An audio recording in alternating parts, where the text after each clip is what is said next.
Okie dokie, can everyone hear me well? Yeah. Awesome.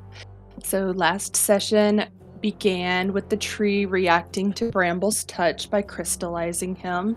He then shattered and the ground began to hum. And the workers all turned their attention to the center tree while one of them scrambled down towards a horse. Wink ran to where Bramble had been. And Gwen and Ayers tried to stop the runner. Wink discovered that the tree did not have normal bark, but strange scale-like oval patches that kind of resembled snakeskin, if I remember correctly. And all that remained to Bramble was a couple of shards and fine powder. She pocketed a few pieces of Bramble without touching the tree. Ire then climbed onto a nearby machine and realized that it was built to batter and cut down trees.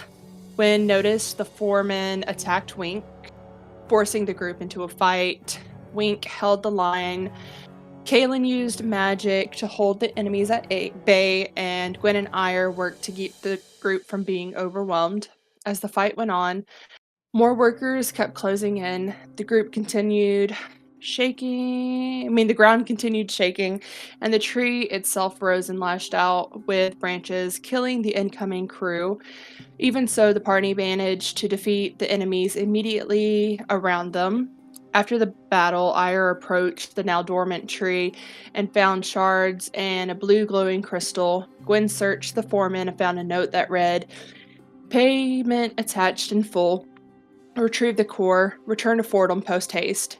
ECM," which we took to mean Elaine Marrowglass. Wink, shaken by everything that happened to Bramble, felt a strange warmth, something that felt protective rather than evil, which made it seem that it was possible that Bramble had felt the same comfort before approaching it. As the group discussed the note, the rod in Gwen's pocket began to grow warm. When she touched it, she heard the warning, "Be aware of the consequences, trace back to the source." Ire tried to speak to the tree, but got no response. Gwen then approached it with a spindle, and the core of the tree brightened, revealing that the spindle was made from the same wood. When Gwen asked, "Is this what you wanted?" she collapsed and was struck by a vision. A sky on fire, towering figures throwing fire and thunder, the sensation of wings, claws, and scales, and the crystalline growth spreading into a forest before being torn up from the roots. When Gwen came to, she explained the vision. When given the rod, there was a warning to Ire as she was being thrown back, saying, "Child, you do not have the power to withstand a memory at this moment." Then Gwen touched the spindle to the tree again and drew a trail of energy from it into the spindle, which Kaylin identified as arcane magic. And then right after that, a voice broke through as the warden revealed himself. And that's where I finished my notes. Nice. Yeah, that's pretty good. I think you nailed most of it. Did anybody have anything they wanted to add? Mhm. All right. Then we'll go ahead and dive back in. You did an awesome job, by the way. Killed it on that. Um, Thanks. I typed 10 out of fast. 10. So as we zoom back into the scene at play here, all of you stand around trying to grasp at what's going on, figuring out the puzzle that lays before you. Um, One of you mentioned Warden's name, and he seemed to almost appear out of thin air, sitting there about to eat an apple. Um, he seems to be looking at you, awaiting some kind of answer to what's going on here. What would you all like to do?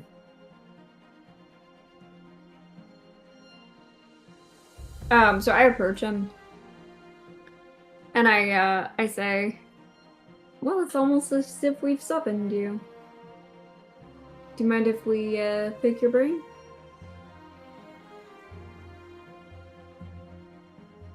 Summoned is a strong word. You don't send a bunch of misfits out into the cold without following them to see if they'll take care of themselves. But yeah, I'm more than happy to hear what you discovered and help in any way I can. Um,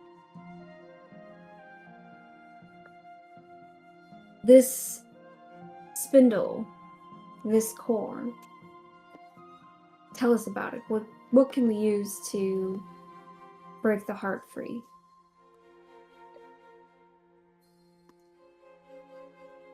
I'm not sure that I even have the answer to that, but I think someone in Fortham does. Lady Who? Narrowglass.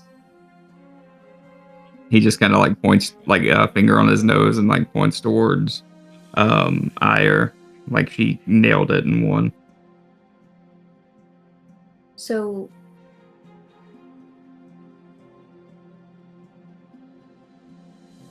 do you know her? Like, personally? We've met.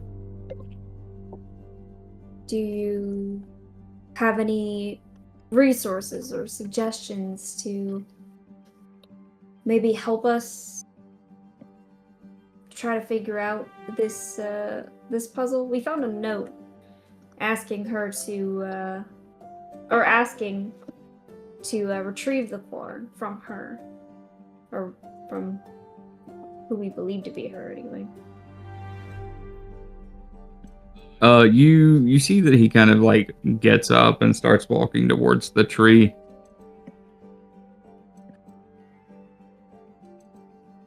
He kind of stands there and like holds his hand out and briefly touches it. It is curious.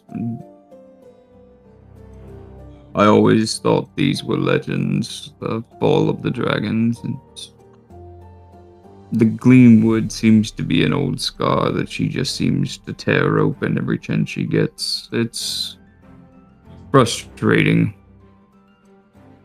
That being said, as far as resources go, I can't say that I have any ties to them at the moment. I don't have any way to talk to her directly. And if I did, I'm sure it wouldn't end how either of us wanted. So something like this has happened before. In several places. Several places. Not specifically with her, but all over. I mean, there's pockets of power scattered everywhere in this world. And people always seek to claim it.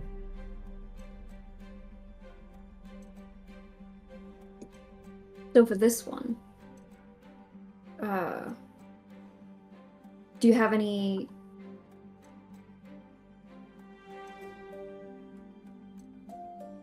just to be honest, we're a group of women. I mean, we seem to be able to hold our own, but maybe our best resource would be to use a more social dynamic to get to know her. I'm not saying we're not powerful, but if I understand correctly, she has guards, city guards, that might prove to be challenging. You see he kind of like turns around and just like puts his back towards the tree and slumps down and like spreads his legs, or like lays his legs out in front of him, just kind of relaxing and taking it in. You can certainly try the brute force approach if you wanted. Probably wouldn't end well. Even with all of my talents, it would be problematic at best. That being said, I think that the invade and figure out information subterfuge route may work in your favor.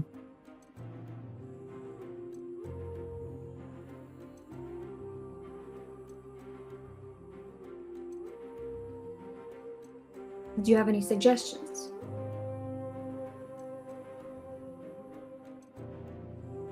He kind of thinks for a minute. Well, if I was wanting to know about the comings and goings of the city, I would pretend to be someone that would have reason to know that.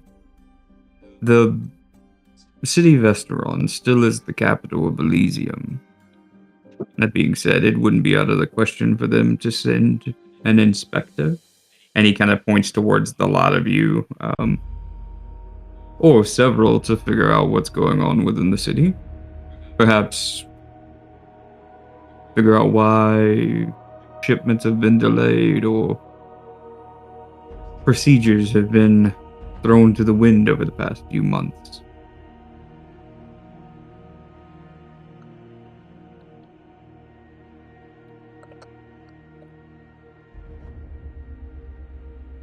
Well, that seems doable. With all due respect, we've all been in this city before. Surely someone has seen us. Although we've only been in there a short while. How would we pose as inspectors to a place that we've been before without it being suspicious? Change clothes. It's very rare that people remember a face unless they've had extensive dialogue, is what I'd say. Did you make yourselves well known? Were you boisterous or loud, or did you create a ruckus? I rang a bell. And we helped them to shop. $1. Well, see, now he doesn't remember anything. He just cares about himself, really. Where do you suggest that we find clothes? I'm not too familiar with these lands, and where we could find proper attire without going back into the city. I mean, we could make this much simpler. I could change all of your appearances at once with seeming. It's not... If you're worried about that, we can arrange a way around getting recognized.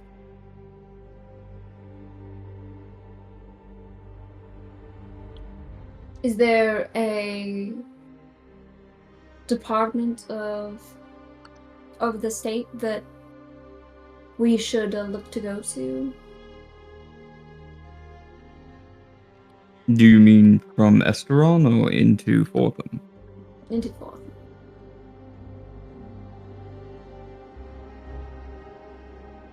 I would say your best bet would be to start digging around the refinery. Understand what they were doing, why things have changed. Ask questions.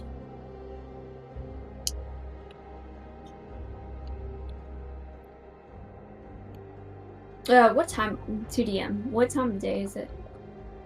You guys woke up, came here, it was about morning, it's approaching noonish.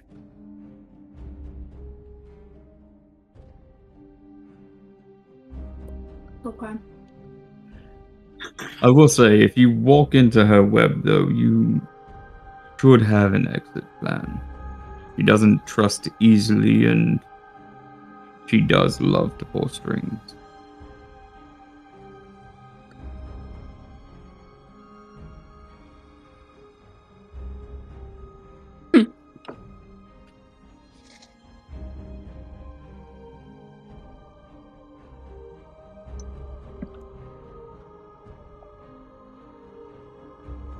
So when will we want to do this?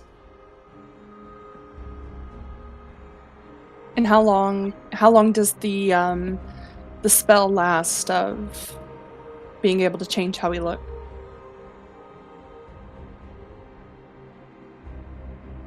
Actually, let me look that up real quick. Okay. I think I remember, yeah. 8 hours, give or take. How long So did it we take would them? definitely have to get this done in a day. Well, yes and no. You would have 8 hours to investigate, then come back to where we could talk, converse, and go the next day. Another 8 hours. Full work day. Well, how long is it going to take us to get back? You see, like, like a small spark of arcane like light from his fingertips as he's just kind of waving it around. About 30 seconds, give or take. Not that more.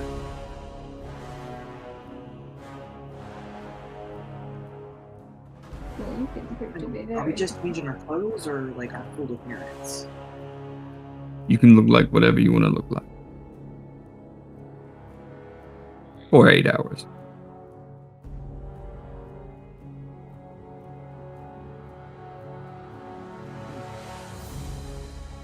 Well, I kind of stick out like a sore thumb.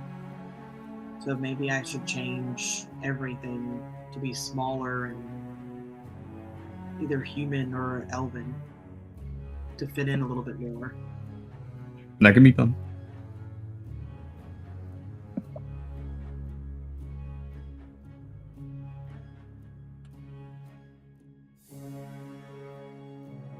You see that he kind of like gets up and stretches and looks back at the tree one more time. As comfortable as this is, I think it'd be easy to have a conversation by a nice fire. And you see that he like snaps his fingers and a doorway kind of swings open behind you guys. It's nothing other than a frame and the door itself, but as it swings open, you see that familiar library study area that you first met him in, on the other side. And he begins to walk past you guys into that study. Gwen will follow and go and sit on the seat that she was seated on when they had their first discussion. So when Ira sees the door, does she recognize what kind of magic specifically this is? Roll me an Arcana check.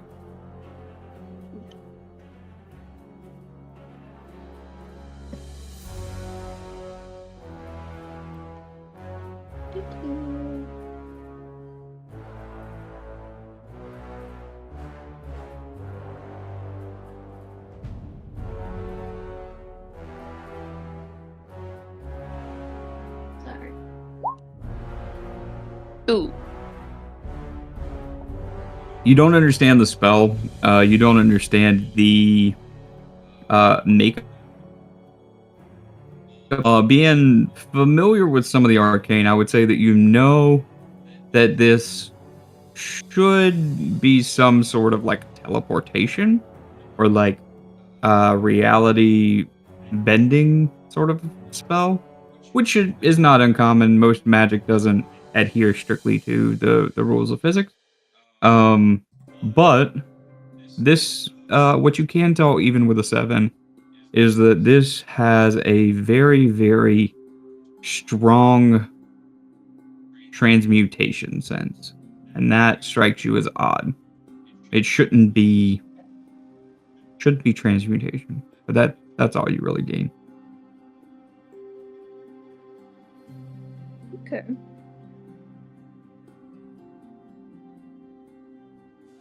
I'll also go in. Yeah, same. I follow behind. What's Caitlin doing at the moment? Kaylin's trying not to die, but she's coming too. Just bleeding out. Fair enough. Fair enough. Like in real life, or yeah. No, she's pretty injured. Huh? Oh no. All right, so you all kind of filter your way through the doorway. As you step in, you see the study expand around you, kind of filling the horizon at this point. You see the shelves of books, the fireplace immediately lights up as Warden steps over the threshold. And he begins to walk back to the desk that you saw him writing at before. As he flicks his finger, the quill flies up and begins jotting down notes. And he seems to turn his attention more to that, but he acknowledges that you guys are still in the room. He's just kind of like focused on the paper and the quill at the moment. Do any of you guys want to say anything, or you want to look for an exit? What do you want to do? I have a question. Can we take a short rest while we're here?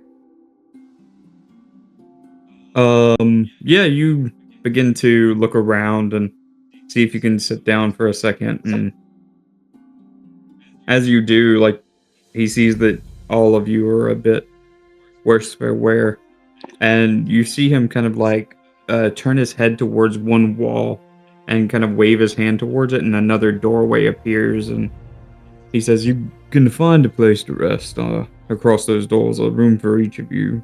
I don't usually have guests, so never think of the need, but if you're needing a rest, go for it."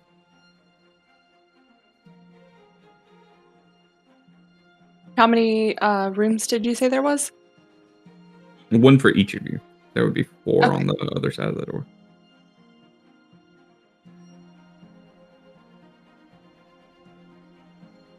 Well, Gwen will go up to one of the doors and open it slowly and take a peek inside to see what kind of sleeping arrangements there are. So as you open the door, your door, it seems to like stall for just 1 second as you push, and then you feel like the warmth of the handle, and as you feel that warmth, it immediately turns and pushes forward on its own. And behind that door, you see a large marble open bedroom, like the floor is made of marble. There's these white pillars. There's a center bed that has curtains draped all around it. To one side, you see a almost like mahogany desk that has intricate inlays on it, and to the left, you see a small fireplace, but the mantle around it is that same stonework that the pillars are that seem to surround the entirety of this room almost. It reminds you of a royal chamber, like a castle of some sorts. Gwen is going to go in and close the door behind her, and she's going to take her earrings off and place them on the desk neatly before making herself comfortable to go to bed. Okay. Sounds good. The rest of you guys going into each of your respective rooms?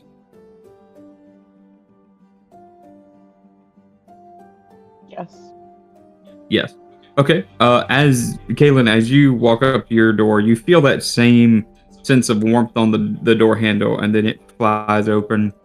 You see almost like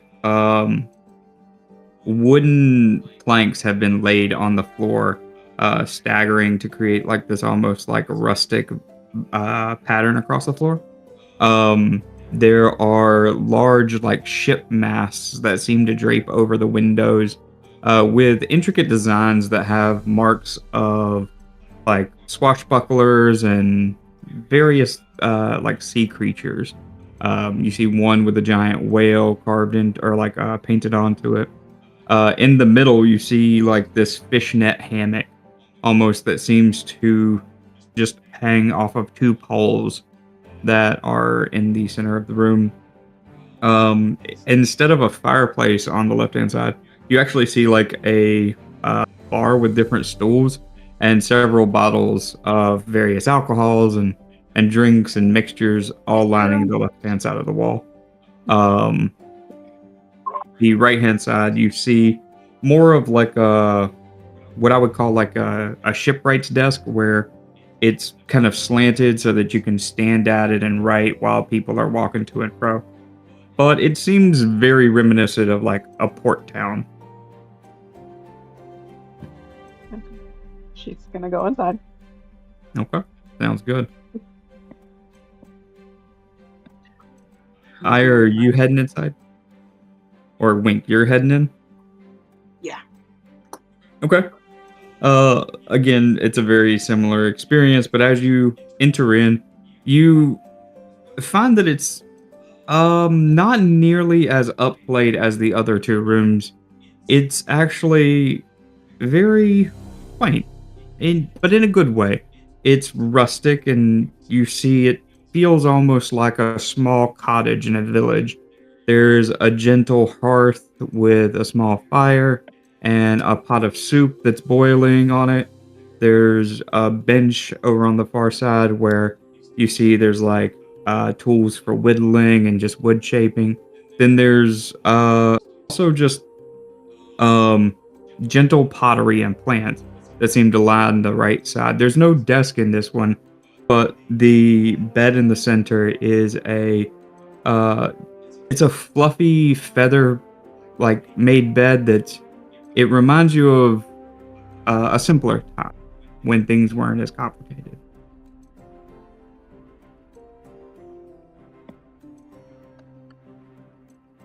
Ira, what are you doing with this time? I'll go to the door.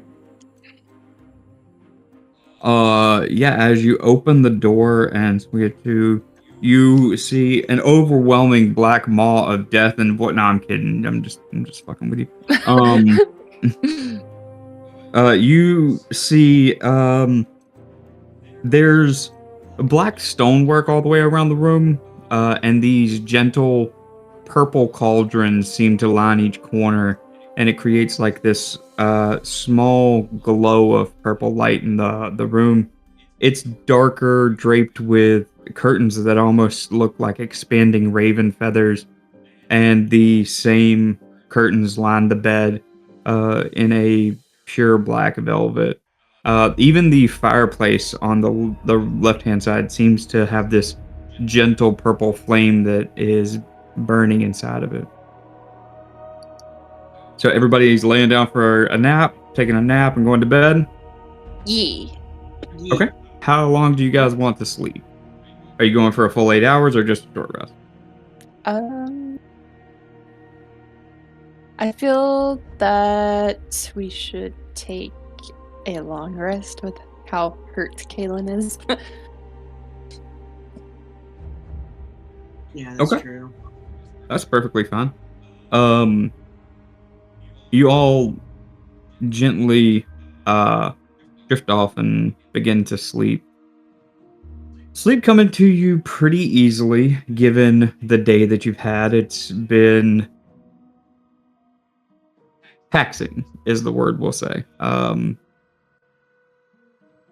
After struggling and persevering and pushing yourselves to your limits, you find the comfort and the rooms refreshing.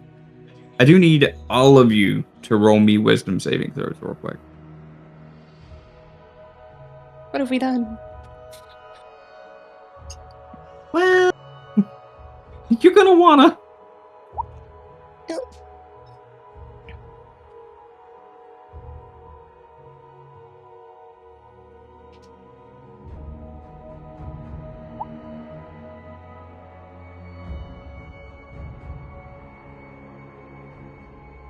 Okay. Just waiting on ire. 9, okay.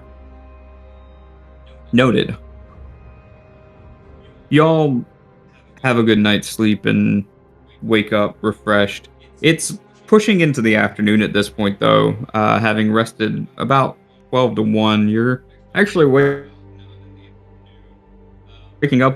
But time is a construct, and in here you don't really know whether it's morning or afternoon or whenever. So you all begin to rouse and find your way, gently waking up. What would you guys like to do?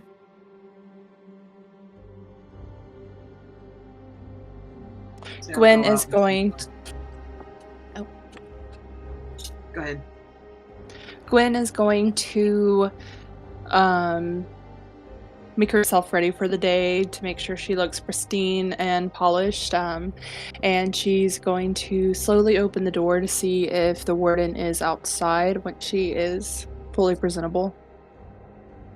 Okay.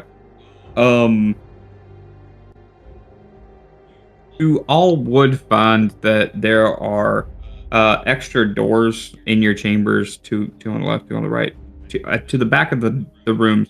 There are like washrooms, so you can get ready and get dressed, have a bath, and come out. Okay, then she does that. Okay, cool. As you come out, you would find the warden is still at that desk where you left him, still writing notes and jotting down various things. Do all of our rooms have a bathroom with a shower? Yes, all of them. All right. I'm gonna take a shower before I leave out. That's fair. Don't blame you. No You one had likes some this. poor guy's blood on your face. Exactly.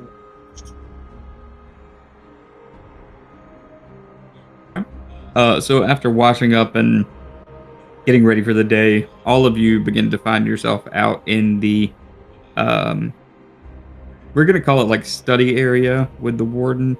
And he seems to like once you're all there, point across the way towards another door that he like flicks open with his fingers.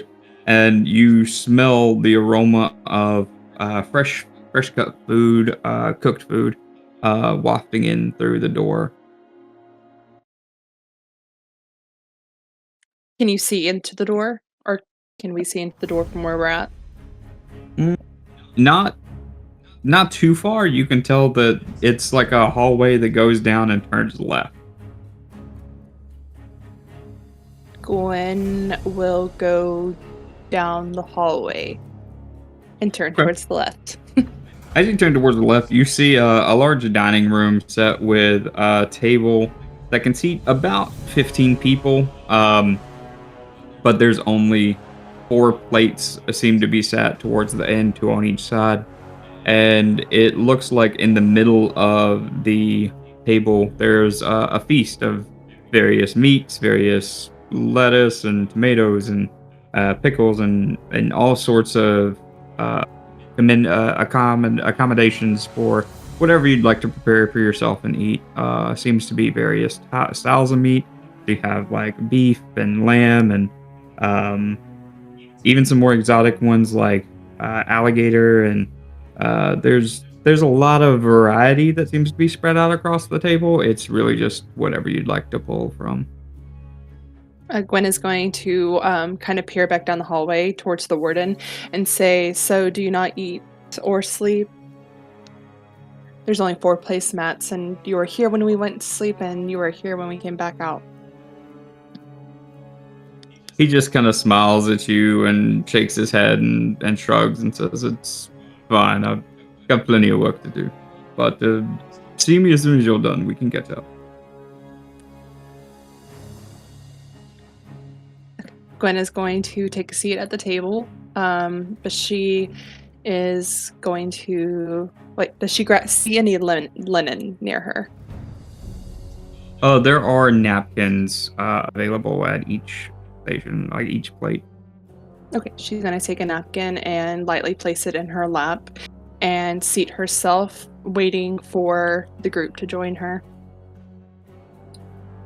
And Wink is going to rush down the hallway and slam into the seat and just start inhaling food. Fair enough. Fair enough. The other two, what are you guys up to?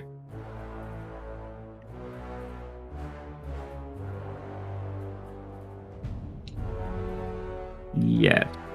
Good call. I was waiting for Tanya to go first. I was waiting for you. Oh gosh. Okay. Ira is neither as chaotically as Wink or as proper as Gwen. She's gonna take her seat gingerly at the table, and just start piling some meat that she would be familiar with eating. Sounds good. Kaylin's gonna come in singing because she's so happy that she's healed. You seem like you're in a good mood. Now I'm feeling a little better now. And she's gonna have a seat. Start eating something she recognizes. Okay. You do notice that the food does seem to be prepared almost perfectly, and it's it's crazy because even if you have different preferences, whatever lands on your plate seems to resonate with what you want. Like, as you eat from your plate, it is changing to what you would desire most. And, like, if Gwen, if Gwen wanted something medium rare and Wink wanted something rare, it is changing that based on whose plate it lands on. But it is pristine and very filling to all of you as you finish up your meal. There's way too much for all of you to eat here, so you cannot go hungry unless you want to. You all feel satiated, satisfied, and ready to go about whatever you'd like to do. The warden seems to walk into the room as you all begin to finish up, and he just kind of has his hands behind his back, walking towards you. I hope you found everything to your liking. I tried to get as close as possible. Maybe the accommodations weren't too far off. It was delicious, especially that alligator. I'm glad you liked it. I'm not often I get to serve people, but feels good. So what are your plans for the day? What do you intend to do? Well, I suppose we should get started, shouldn't we? The sooner the better. We wouldn't want the forest to diminish. That is true. And you see he kind of waves a hand and a window appears at the end of the dining room. However, it is, and he points to the window. You can see it's nighttime with the stars in the sky outside the window. It is rather late for most people.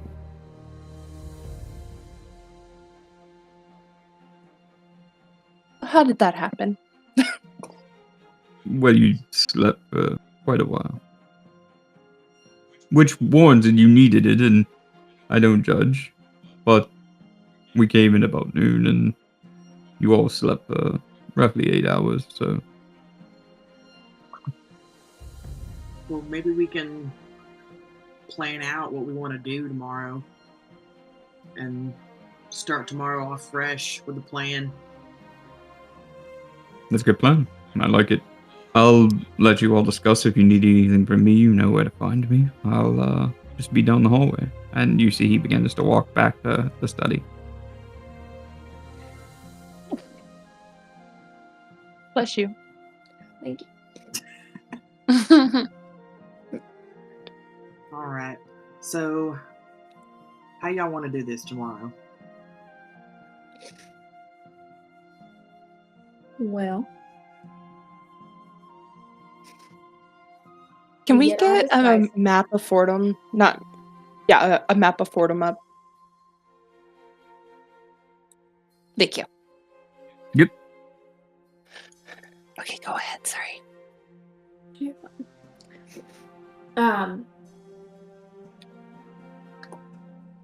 So we pretend to be inspectors from Estron, familiar with the customs sent by the state to investigate the goings-on, possibly the explosion at the refinery. And who would we go to exactly? I doubt it'll be just so simple as to walk up to the keep. Well, perhaps we could say, "Hi, we are with blah blah blah. This is... who could I get in touch with regarding the official matters of the city?"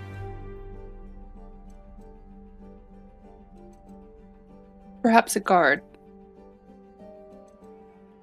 Did we see them towards the east gate when we went? You definitely saw guards at the east gate, yes. Okay, that's what I meant. So, once we change our appearance, I suppose we should go to either gate and, ask what the happening is and how we can go about getting up there. Okay. Yeah. And we gotta So- seem real too. Official? Yeah, like sound like we know what we're talking about. Of course. Well, we do know what we're talking about. That's what I was like, do we know what we're talking about? We do. I'm glad We've y'all do. decided. 'Cause So- I'm wondering. Go ahead. No, absolutely, of course. Well, I was thinking, I am not the sneakiest or the most. I can't even get my words straight. Like Graceful. maybe I should be right. Yeah, and even if I'm disguised as an elf, I'm still gonna be clumsy and just all over the place. So Perhaps a halfling. that, or I was thinking I could be y'all's bodyguard. Would inspectors have bodyguards? If they're traveling. Well, and also no one said we had to be exactly nice. That is true. Yeah. If we're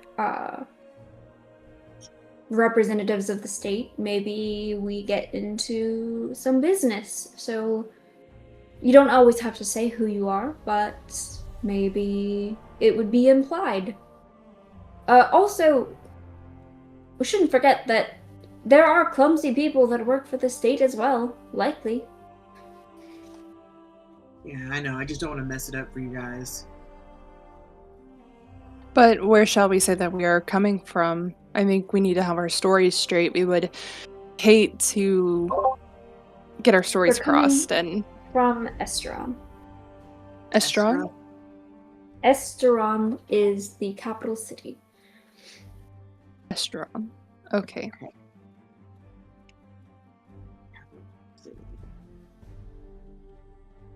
Inspectors.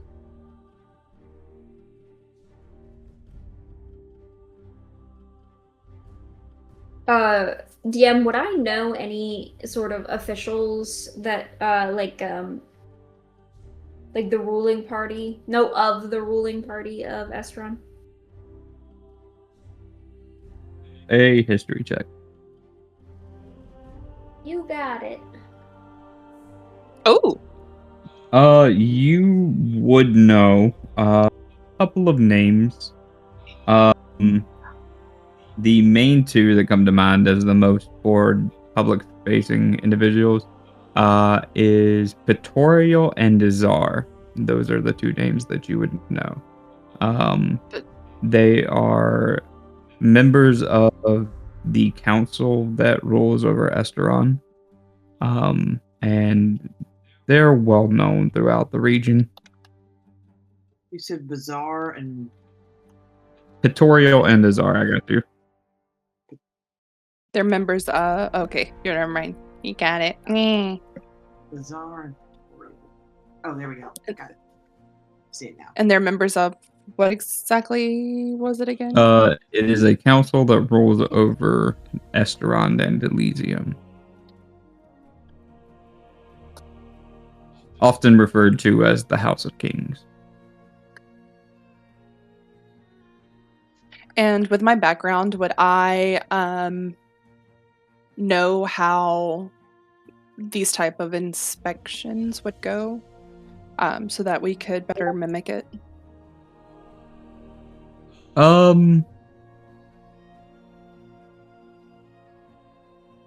Roll me a history check. I'm gonna say that technically you're not part of either Themis or Elysium, so it would be a little bit hard for you to know, but I will allow it if you roll high enough. Oh, I mean, just the protocol, not necessarily. Yeah, not necessarily when it comes to Elysium, but just Okay. the process, like Gotcha. how it would be normally done. But I Oh, would roll a gotcha. history check. Yeah. Oh dear God! You know that there are procedures. There are definitely things that happen. May have not been the thing you paid the most attention to when you were growing up. But you would wager a guess that someone comes and asks questions to someone about things. Okay. Sounds about Yeah. right. Asking all these questions, making statements, assuming. Assuming. Something like that. Okay, so we come from Esteron. We're here to inspect the goings on at the refinery, the decrease in goods productions and stuff, and we heard about the explosion. Made haste. How far is it from Esteron to Wortham? Ooh. It is about 2 days travel on horseback. So So logically, we wouldn't have heard of it. we wouldn't have heard of it yet. But we could have heard about. We could have been stopping by for a random inspection.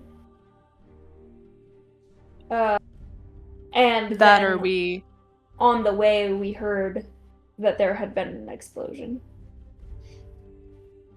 That seems plausible.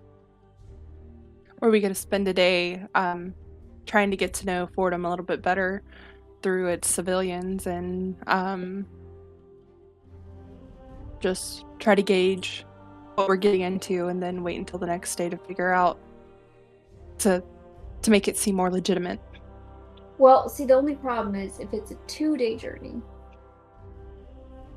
it would have for any sort of news to reach Esteron, it would be 2 days. And then for us to find that information out, it would be an additional 2 days. So that'd be 4 days. And it's only been 2 days since the explosion. So we can't use the explosion as the excuse.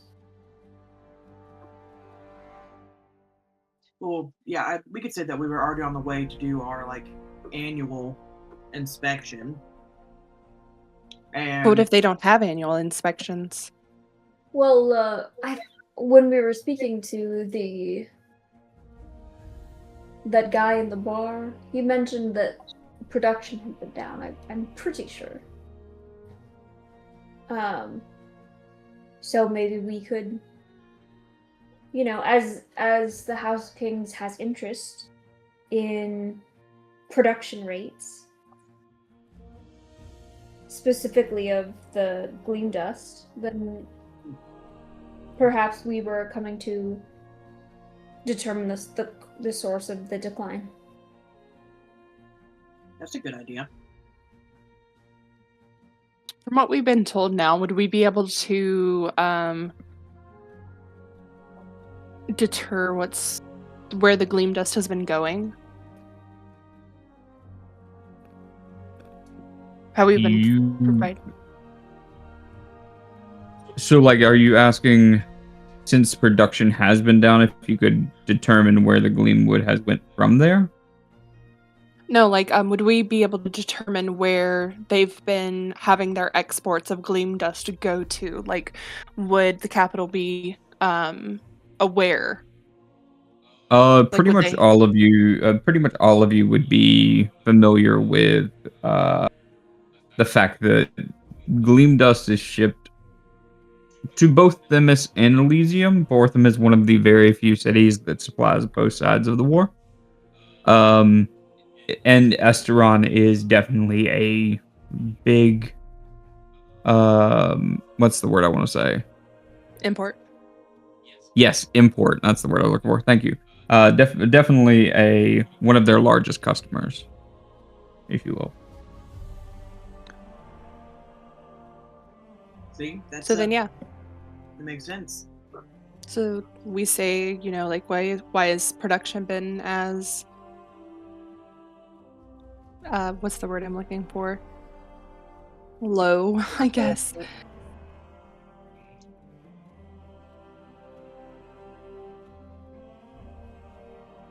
That's our end. Would we be aware of any royal sigils that the capital wears? Goodbye, Tanya. Tanya, no! Tanya She down. hates us. She's never coming back. Gone forever. Not She's- again! I'm tired of Uh, taking so long to make this decision. I'm going. Tanya She back. loves us. She's back. And she's back.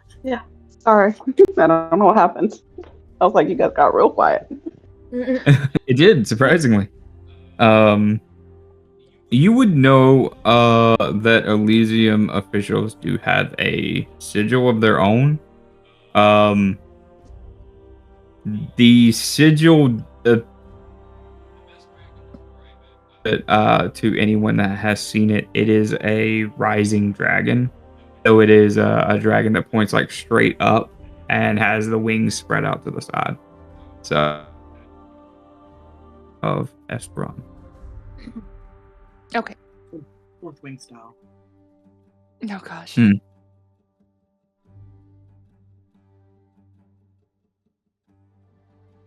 Well, we'll just have to make sure when he changes our appearance tomorrow that he includes that sigil.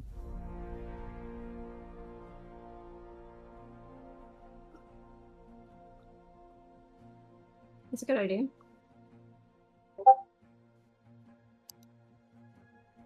So we go in, we talk to a guard, see if they can direct us to where we need to go, and then we start asking questions and looking around and seeing what we can find. Eventually, we're going to have to request an audience with Lady Marrowglass. We'll probably have to go through a bunch of higher ups before we can get to her if she's at the top of the totem pole. Wonder how I'm tall sure we the can totem get there. pole is. Yeah, that's what I'm worried about. But we can always come back the next day if I think that's what he said, if to change our appearance again.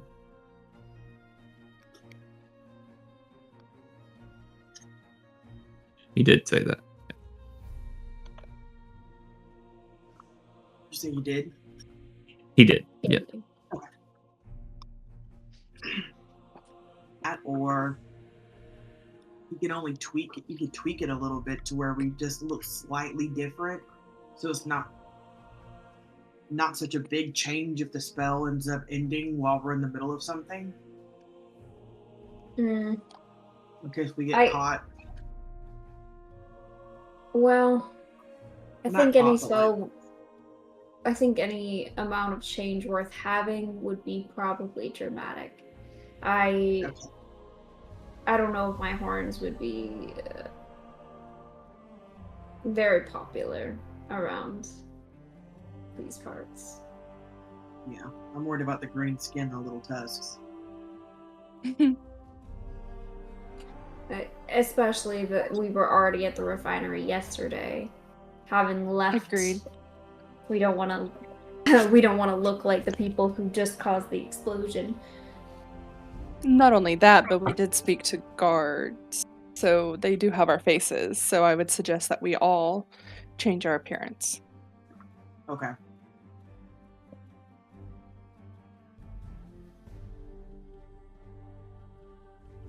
Okay. About how long did this discussion take?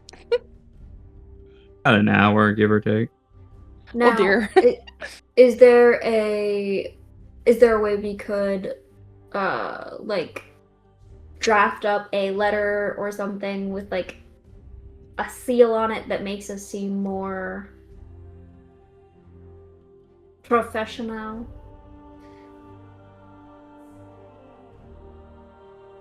As you say that, walking around the corner, you see Warden has a tight scroll, like it's wrapped up, and he hands it over to the table. and you see the wax seal on it is that of the Ryzen dragon with the red wax under it. Um, and as he turns, doesn't really say much. Its son is like bright blood. You'll want to use that name. Is our bright Bright blood? blood? Yes. Bizarre. Bright blood. Okay. I had no idea he had a last name. I guess that would make sense. Well, you have a last name, do you not? Some What is your last name? famous people have monikers. Mine? Oh, you don't want to hear that. Oh, Whatever you well, we do, have all it's, this time to spare, and I feel like we haven't gotten a chance to get to know each other. Well, my actual name is Hannah Tingling. But I don't really go by it. It's kind of one of those archaic family names that, you know, gets passed down from generation to generation. And then we are all given, like, little nicknames and whatnot. Well, where did Ire come from? Ire was given to me, well, by my parents, mostly growing up, and just kind of stuck. They thought I had a fiery personality, sort of a desire for injustice to be squelched. Oh, I understand that.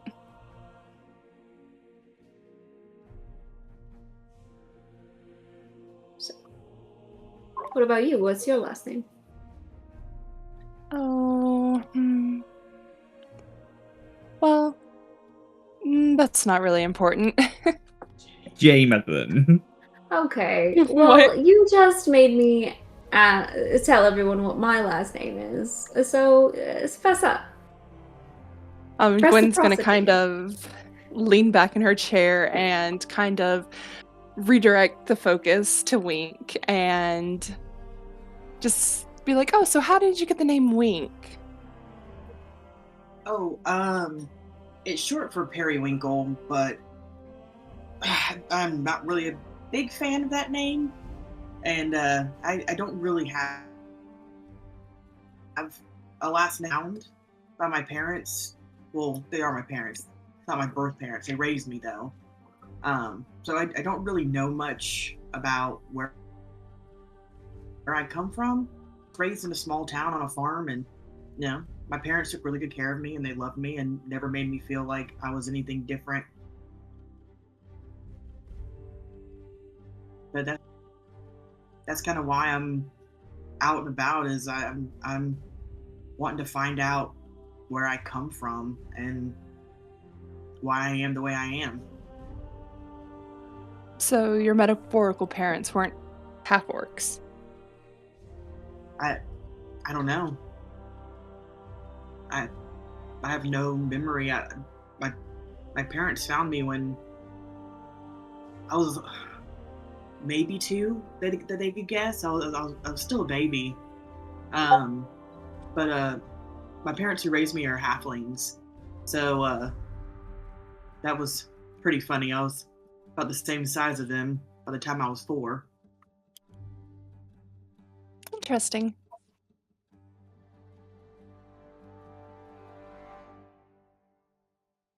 What about you, Galen? What's your story?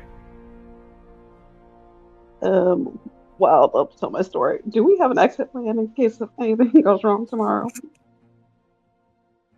Oh, that seems like a diversion if I've ever seen one. Smooth. You're talking about me. She didn't even want to tell you her last name. Can we just go back to the plan? Well, I haven't forgotten that either. But yes, Forgotten the what? plan. Oh, you know. The exit plan. So if we are caught by a guard, we run. We're gonna yell, "Look over there!" and then run. Let's Doesn't see. seem So the plan. You hear coming from the study, that's a terrible plan. no, it's a Exactly. I agree. It's a And I yell back, terrible "Well, then plan. come in here and help us." You get So- no response. She's over here saying she's clumsy. I don't think we should trust running. Well, what about that fountain thing? Or we found the well and stuff to get back here. We know where that's Yeah. at. We could always try to get back to there. What if Warden, what if you just give us one of those little door things that we could just open really randomly? Yes, just give you the ability to use highly advanced magical practices that took me decades to learn. I'll just do that. That doesn't Or, seem you like a know, problem for me. That nice little invisibility trick that you have, you could just sneak your way in there with us and zoom us out whenever the need to arises. Or, I mean, I like this one. I could cast Hold Person, and Gwen, you also have that spell, don't you? Yes. So Although if I we wasn't too both- successful last time. We'll try to be more successful. We'll pick dumb people. We both cast it on different people, and as long as there's no more than 2 people, we are in the clear. Just walk away. And what if there's more than No two more than 2 people in a royal home. That sounds a little. That's plan A, okay? If there's more than 2 people, we need plan B. So we need to figure out what plan B is. I think Plan we B need a is humanity at old this Mr. point. Warren coming with us, and Don't know if it's a great idea to plan for his Yeah, he doesn't seem like he saving. wants to help. I mean, if he wanted to save us, he could have helped us up that tree, where I almost died. But you didn't, That's- though. You know, if you want to eavesdrop, why don't you just come and sit down at the table with us? It's a lot less uncomfortable. Because I'm busy. Not that Busy Some of us with I have don't work think- to do. I don't think busy with so. what exactly? You wanted us to have this job, but you want to explain to us a lot. You're very vague. And you So what did exactly are say- you busy with? Roll me an intelligence saving throw, Gwen. Oh dear lord. Okay.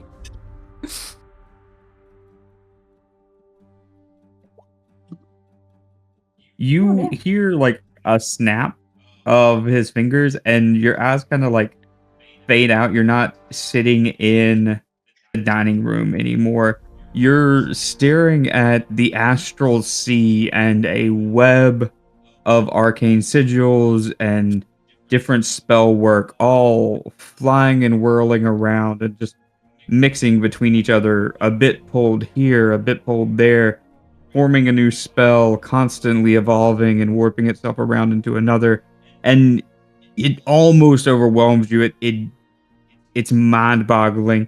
And through your sheer force of will, you do not like take physical damage and like psychic damage from seeing this, as you snap back to your seat and kind of like shake your head, and you have like a dull headache now from just experiencing this. And then Gwen's gonna go like, oh, why does this keep that. happening to me? Well, if you don't ask questions, then you don't get answers. If we don't ask questions, how are we ever going to get answers? Some answers don't need to be said. So plan B then. Does anyone have any better ideas than casting thaumaturgy and running away?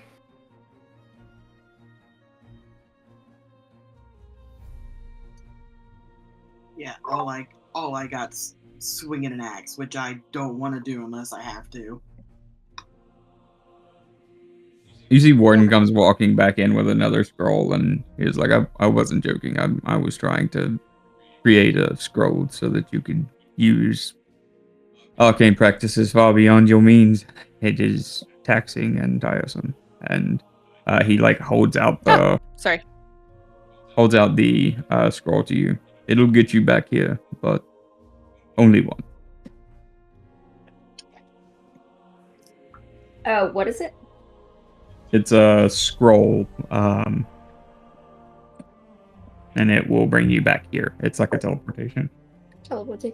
Okay. I'll go ahead and take that if no one else wants it. He's just handing it to the first person who grabs it. I'll take it. I'm taking it. Okay. He's walking back. He's done left. Well, thank you. You are most kind. Yeah, debatable. Thanks, dude. Okay, so now we got our get out of jail free card. And that's if the running doesn't work. Or are we running first and then scroll last because we only get one that only works one time?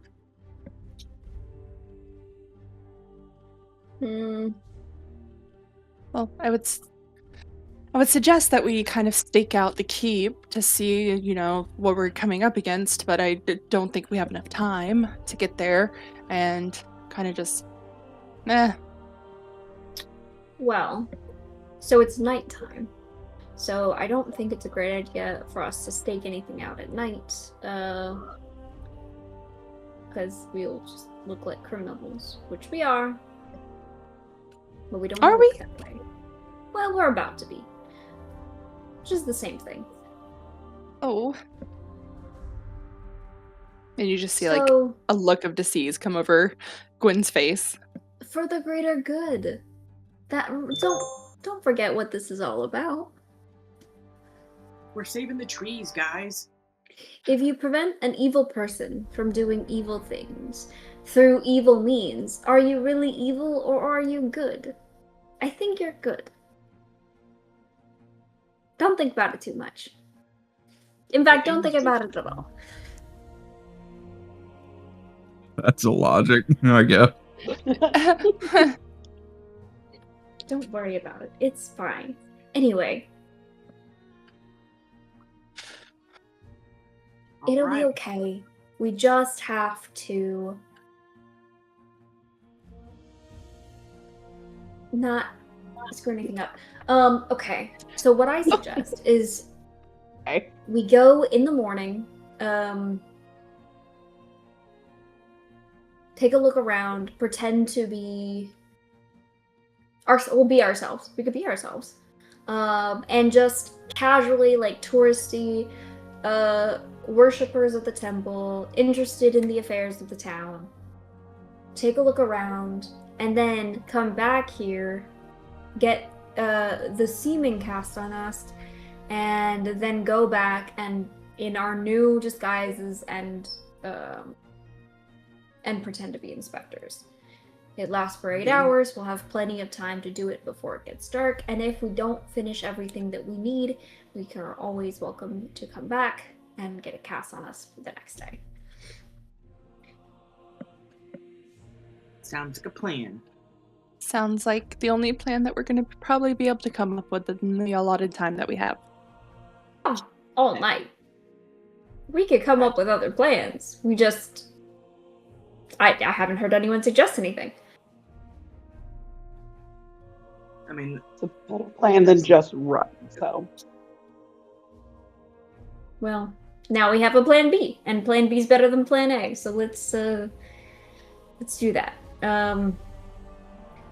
Since we only have one scroll, I think we should use a few defensive measures first, if needed. But if those fail, then we use the scroll.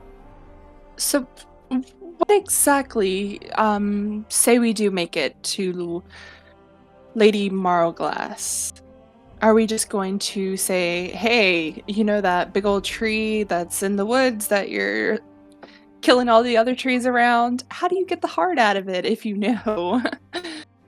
I don't think that would fly over too well. what, y'all got any truth spells or something? I do, actually. No. I have a zone of truth. Hey, What's that do? you can do your magic on her and see Well- what she's doing. Can you link Wait. it? Yeah, gonna click it.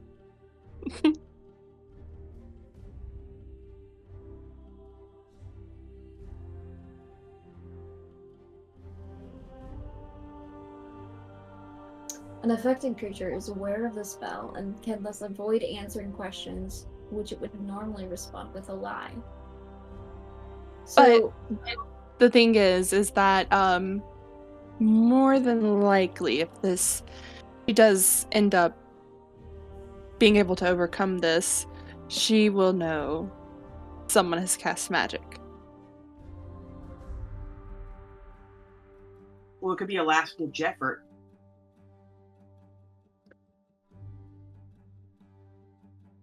Yes, to- last stitch. I do Mhm. feel as if maybe we try to do a little snooping around in her private quarters, if You get around possible. the first.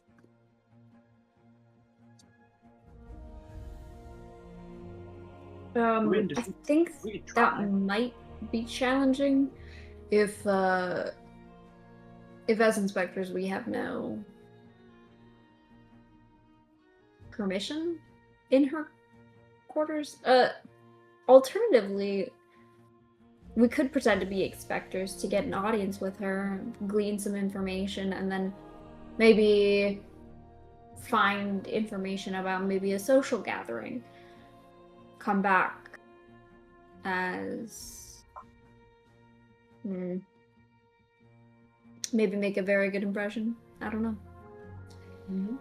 So the initial talk that we have with her is not going to be, hey, how do you extract the heart of the tree? It's going to be, hey, what's going on with the forest? Well, yes, we wouldn't want to show our hand, do you think? I Well, that'd be don't dumb. think so. You're like, I think hey, why aren't Get you as much producing information as we can within reason, and then find a way to come back and do a little bit more snooping if all possible. Now, my question is, there was one person that was running off when they left the wood. What did ever happen to this person? I imagine he went back to his,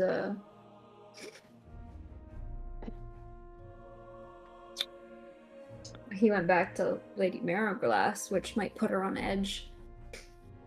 So, with that realization, are we going to be able to get into Fortum without being recognized, since someone has Yeah. seen who we are and is able to describe how we look?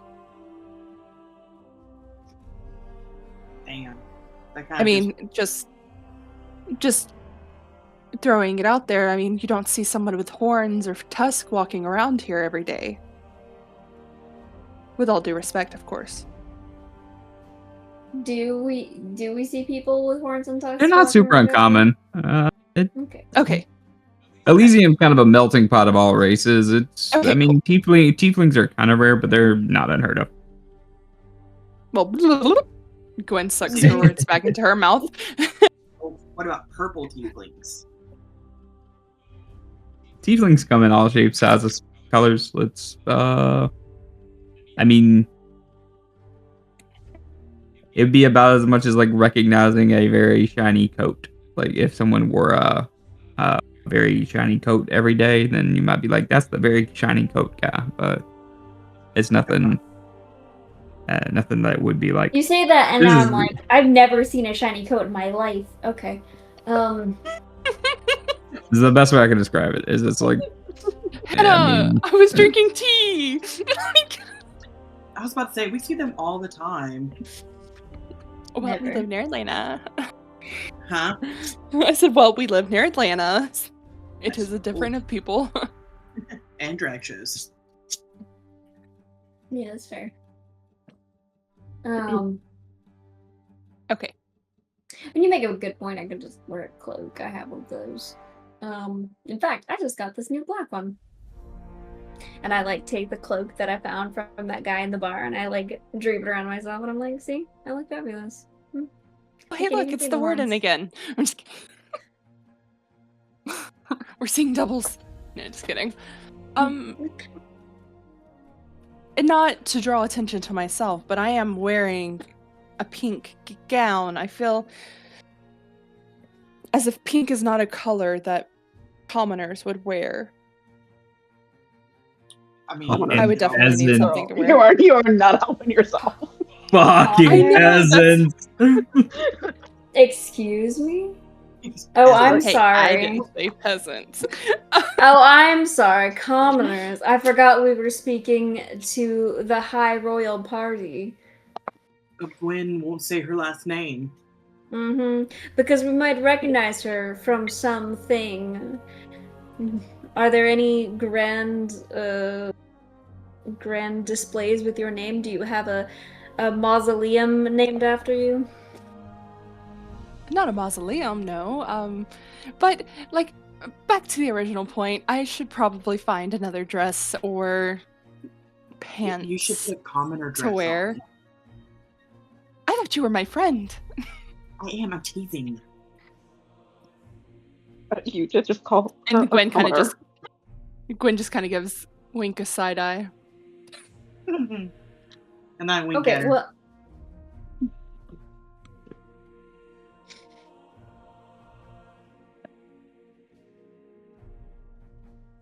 So we do a recon as ourselves, get a lay of the land, come back next day, go in as investigators, and okay, so, alternatively, we could just dress as inspectors or people in traveling clothes Or commoners. or commoners and just go Anyway. out and have the seal and say, well, we just got in from Esteron. We are in our traveling clothes. We can walk about the city in our traveling clothes, and it won't be an issue. I mean, we don't have to have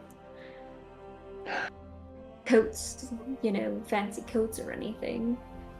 yeah, That I would think as save long as some we time. Go back to that bar where we helped that lady out. Where I had a rocking concert. Yeah, that's pretty much the only place that would really remember us. Well, So as long as we avoid that area. what I mean is we go in our seeming as these inspectors in traveling clothes, right? Okay. So you don't have to buy a new dress, which I know you would probably love because the ruling party just loves buying things. Gwen's gonna take her earrings off and kind of just hide them. I'm just picking.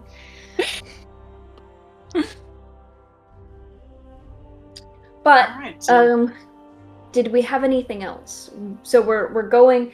I think we need to discuss just a piece more about what we're actually going to say to Lady Marrowglass. Do we though? Are we going to see her tomorrow? I don't think we are. yeah, I think we got to No. go through a few big bosses before we get to her. I don't think If they're we just gonna... do end up seeing her, I think we should just keep it simple. Just say that, we've come from Elysia. I forgot the name of it. And we failed. That's wrong. That's here we go. You're good.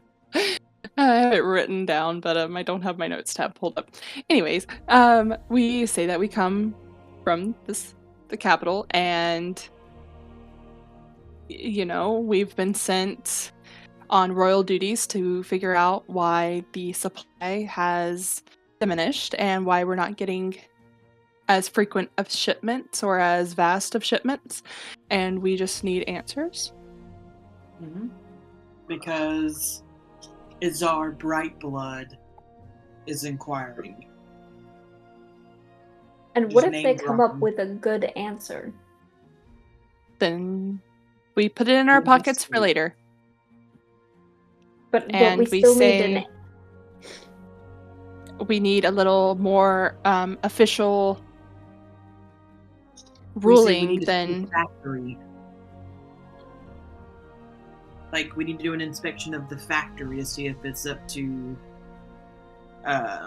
standard. I don't know. I feel like the one thing that I'm a little concerned with is it sounds good for an inspector, and if we were playing inspector, this would be great. What my concern is that the objective of actually solving the issue of the tree, Mm-hmm. how do we intertwine those things? Well, we could like really inspect the refinery where we know that the tree goes to, and that's where they break it down. See how they do it. Maybe it'll at least give us a better understanding of what's going on, so we can learn some more from that and see where it gets shipped to and what it does.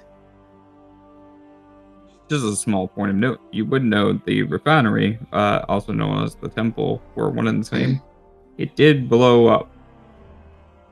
Oh, well, shit. It was a good plan, though. I liked it. I'm trying here, guys. I mean, as foreigners, we could ask to see it. Maybe, and then be like, "Oh my gosh, it's blown up!" Ah. Well, What did that? We heard about it. I mean, would Lady Marlglass actually be at the refinery, or I feel like that would be kind of drawing us back and forth, well, the wasting refinery's not there. She'd time. probably be in the keep. My What if we point. went to, like, Worker Square and talked to people who work there, or the guild hall? Maybe they have records and invoices and stuff like that. I don't know if the guild hall would be the right choice, because if you're doing something secretive, you don't keep records of it. You don't want a paper trail. But someone's got to know what the comings and goings. I couldn't like Marrowglass couldn't be the only one to know. She would have to delegate and have underlings that would help her. She probably does. But this might be more vast than what we could suppose. We'd have to get more information. Why don't we just plan to go about this, and then we'll just follow the trails as they come. Okay. I mean, we could make a million plans, but if none of them come to fruition... Well, plans usually get screwed anyways. Well, I wouldn't put that out in the air so quickly. I mean, that's why I asked for a backup plan. Backup plans are nice. All I would say is remember our objective. We have the letter asking it for the heart of the tree, right? Right. So And we've got We our- pose our- as the guard or the foreman coming to speak to Lady Marrowglass.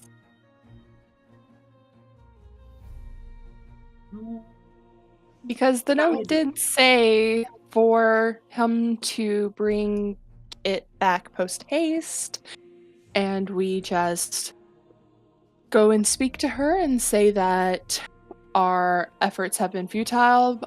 We need a little bit more information and whatnot to help guide us to bringing her back what she needs. Well, I'm just worried that she knows what he looks like, because she wouldn't have sent a letter with that sensitive We information. know what he looks like, and we have at our disposal the ability to turn into anyone who we want to turn into for 8 hours. Oh, that's true. Y'all got the magics. Did we get a good enough look at him to use that seeming spell? You could give a very accurate description. I would. The only thing I would caution: seeming does change physical appearance. It does not change sound. So you still sound like a woman. No, like no offense, but like the foreman was very. voice like this? Does that help? If you think you could pull off the foreman's I voice, couldn't. we'll roll that. She's like, "Hi, my Deception name is Foreman Man." I am the foreman. fishing. I have a totem that my kid made me. We call him Bob the Builder.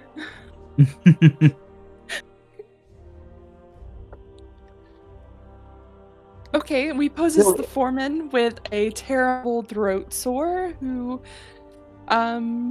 is wearing a mask or something. Oh no. I like the inspectors.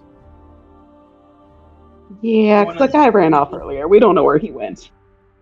He could have also gone to, Lady Merrick Glass already, and that would we'd have to play that very interestingly, trying not to suss ourselves out and not knowing what he actually said. Or we play as somebody who was working there and we come up behind and we're like, oh, there's these people that are running around and they stopped the operation and we don't know what to do. Blah, blah, blah, blah. And tell on ourselves.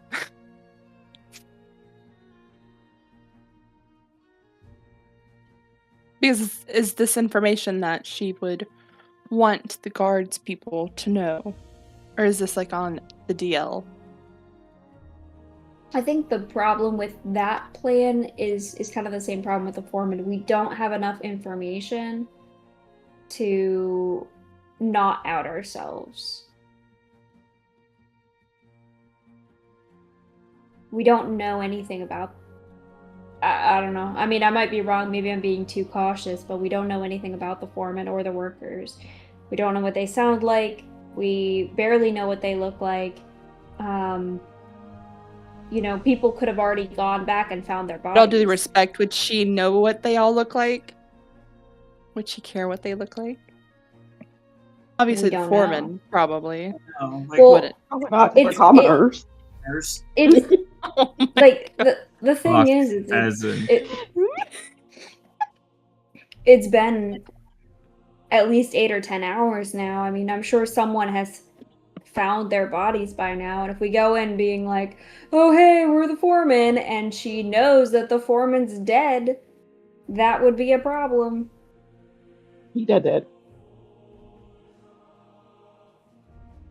I think it would be a cool plan if we had done it immediately. I don't see it working out the way we want it to at the moment. So we're planning. Well, I'm on out of ideas. Yeah, I think investigating is the investigators is going to be our best bet. Let's go with that, and we'll try to. And if we need to we'll go change with that, gears, and if we can do something else. yeah, if we need to change gears, we'll leave and come back, and we can just say, hey, we need to do some more investigation. We need to get correspondence with the ruling party in Esteron, and we'll come back later, Yep. Right. All right. We got our plan. So let's How do long this. have we been talking? 4 hours. It's been about an hour and a half at this point. Okay, so what time would it be? Would you guess? About 9:30 at night.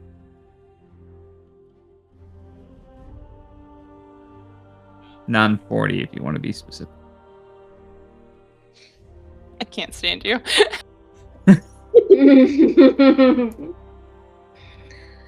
um, So what should we do in the meantime? How about we get to know each other better, Gwen? Gwen, insert your last name here. Mm-hmm. Oh, how did you know my last name? Is Just Gwen not like short that. for anything? Gwendolyn. Gwendolyn. And what's your middle? Do you have a middle name? What's a middle name? I don't know. It's like a third name something that fancy people like to do. They have You're like kind I of wouldn't fancy. say So. so. Can I roll an intelligence check on the name Gwendolyn of like racking my brain for any Gwendolyns that would be in a higher class? Roll me a history check. Hell yeah, brother. I'm gonna roll my fancy dice. My fancy Ooh, she purple went dice. fancy. Okay, Oh, dear. natural 14. So the history is 1, so a 15. There are no Gwendolyns that come to mind. Nothing strikes you as a standout name. So, I have thought of an idea or two just now. We could have the warden, potentially, if he's interested, let us out into Fortham, maybe near a bar. Maybe not the same bar, but we could go back, get a couple drinks. In the meantime, I'm sure we've got nothing else to do. Or we could stay here and see if he has any, but then we would at least get to see the city. I'm down for seeing the city. Yeah, I'm okay for a walk.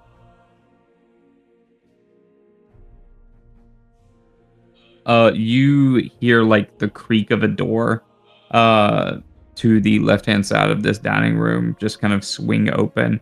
And outside of it, you see like a grassy pasture area where you know the well used to be, but now you see the wall of the city and that familiar break in it past the door. It's like a nighttime uh, excursion. You could easily step out into the city if you wanted to. Before she steps out into the city, she's going to turn to Ire and be like, "Hey, so would you mind if I borrowed your cloak just for the time being while we're roaming around?"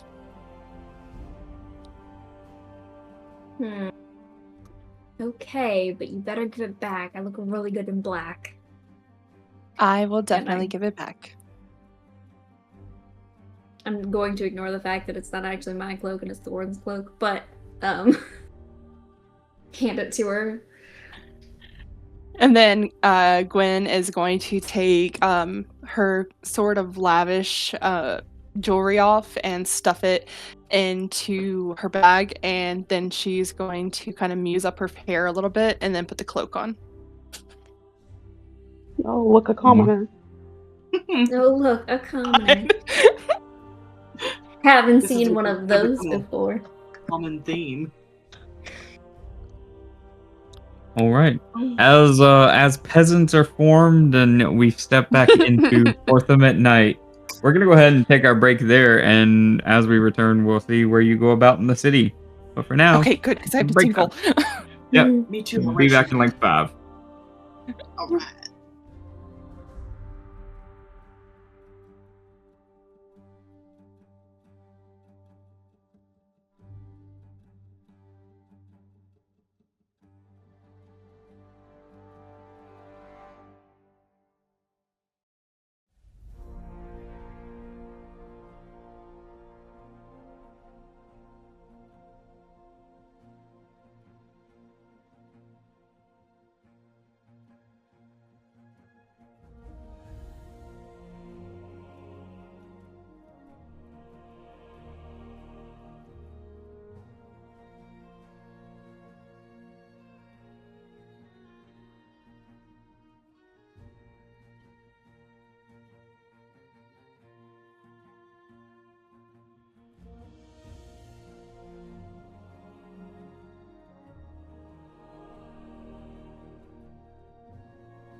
know, I'm terrible.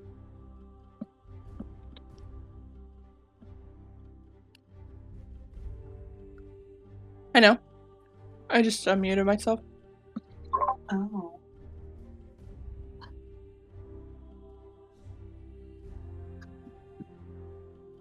Ooh. I found a goodie in my snack bar.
Wow.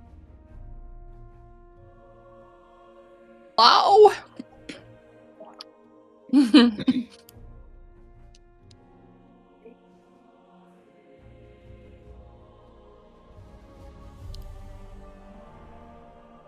No fighting me. It's against the law. I'm back. Sorry. Yellow. Sorry, I was late. How dare you? Well, I wanted a snack, and I found that we had the stuff to make root beer floats. So, That's not a snack. That's a dessert. well, same difference. Nah, I agree. Oh, Well, you. That's tasty. Okay. Anyway, I'm gonna turn this camera off for a little bit so that you guys don't have to see me eat. I'll be back. Is everybody here? Everybody returned? Yes. this hasn't back. I think that was Tanya. Was that Tanya? I said yes, this peasant was back. I was eating something, but I was laughing really gonna hard. Put a brief snack. I respect it. Snacks are important. Yes, she's full. Yeah. Holy shit, admits it. All right. So, with everybody back, we'll dive back in as you all step out into the cold night air of Fortham. You see the break in the wall in front of you, that familiar entrance where you first saw Warden falling down the well. where are you wanting to head? What are you wanting to do? Are you trying to find a bar or just peruse the town? I'll I find a think we bar. were trying to find a bar that was not the one we originally went to, if that's a possibility. It's a big city. There's a lot of bars. Is there a particular side of the city that you're wanting to go to? The west side. Yeah, well, I was thinking, where would the workers who worked at the refinery, where would they go to?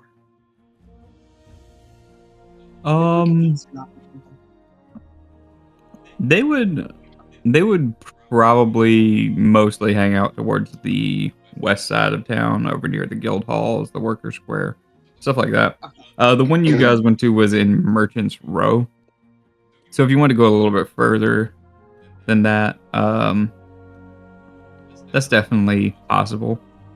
There is a bar that you guys would have seen on your way in coming from the west gate named the First Draft, and it's a relatively nice bar if you want to head that way. Sure, let's do it. Okay. You make your way through the city. It is interesting. It's a very different vibe than what you got the first day you were here. You see there's very, very little activity on the streets.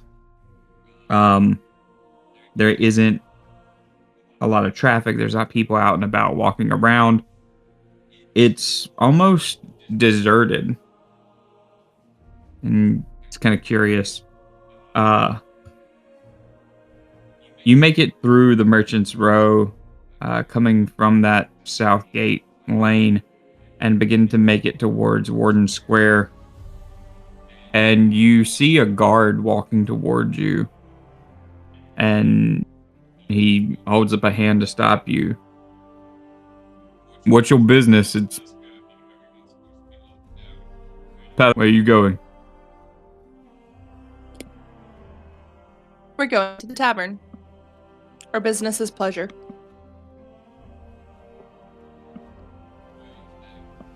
You need to go back to your quarters.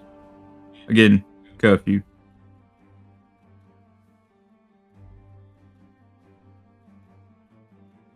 I'm sorry, we're not from around here. When did this you start? What are the hours? There was an attack on the city yesterday. And the town is under lockdown. We're investigating. But until that's done, we need everyone to be with the house so that we can maintain order within the city.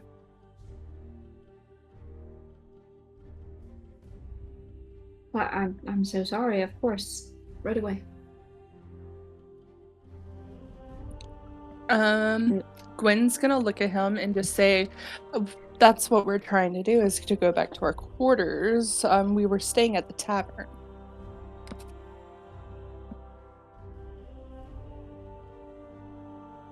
Which tavern? Damn my ADHD.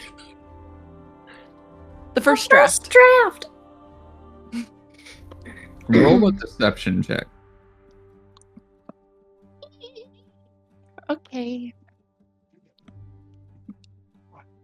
What the heck? Oh, there it is. Sorry. Oh, Ooh. hello.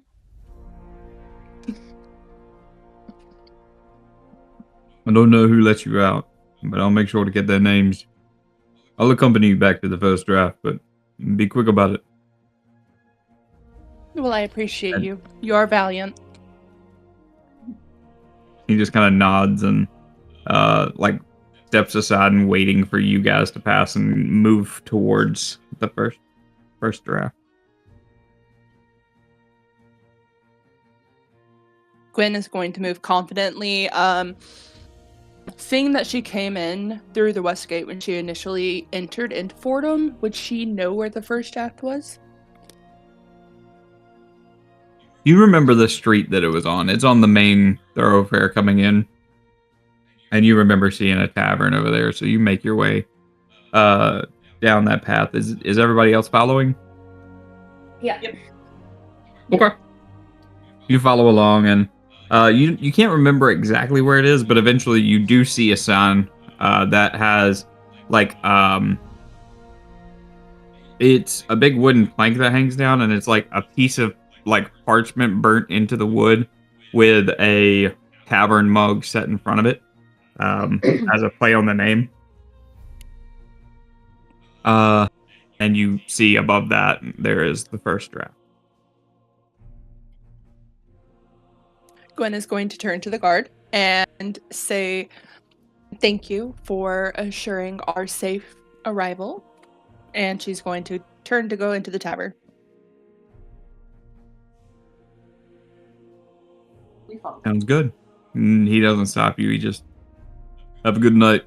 Be safe and make sure you remain in your quarters. Aye, aye, Captain.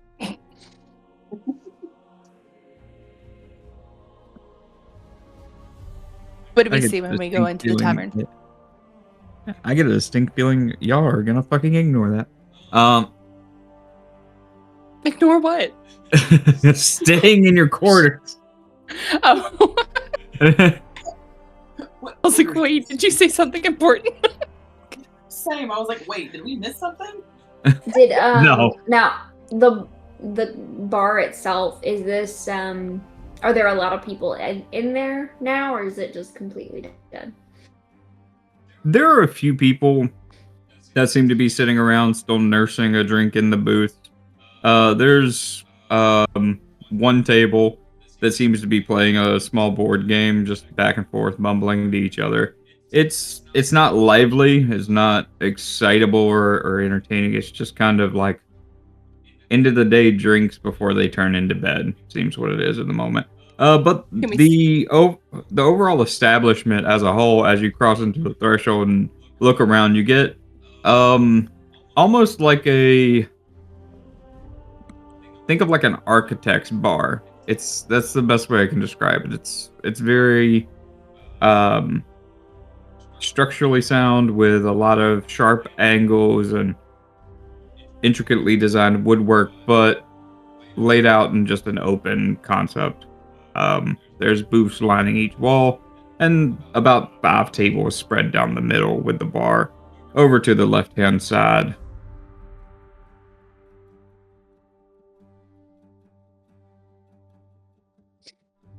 So, are we getting Gwen is So- going to go up to the people who are playing a board game and just be like, "So, what are we playing tonight?" You look down, and it appears to be some variation of Dragon Chess, but very quickly you recognize that neither of these individuals actually know how to play Dragon Chess, and they're just kind of moving pieces around. And one of the individuals is a small goblin that kind of looks at you, squints, and then just like, "Who are you? Why are you here? What's your business?" Gwen, who are you? "Not Gwen." And he squints even harder. I love that name.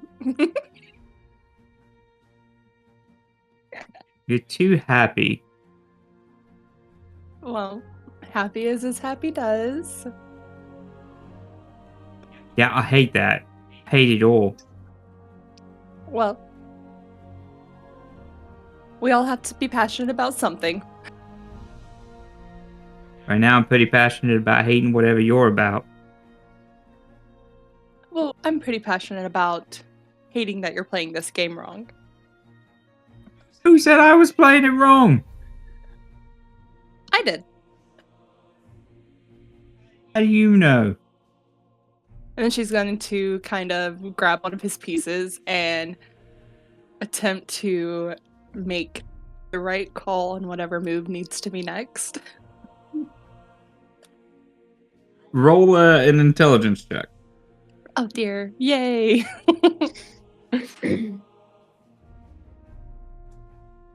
Where is the intelligence? Wait, which intelligence check? Just a general intelligence? Just general intelligence.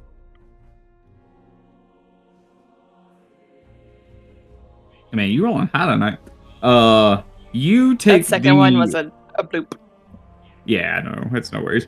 You take the knight and effectively you move it three spaces over, one space up, and one space to the left, and you see that the other person, a dwarf, just kind of sitting at the table who's been minding his own business, goes, "Wait, you can't do that. That's," and he just kind of like starts scratching his head. But if you move there, and I move, and you, and then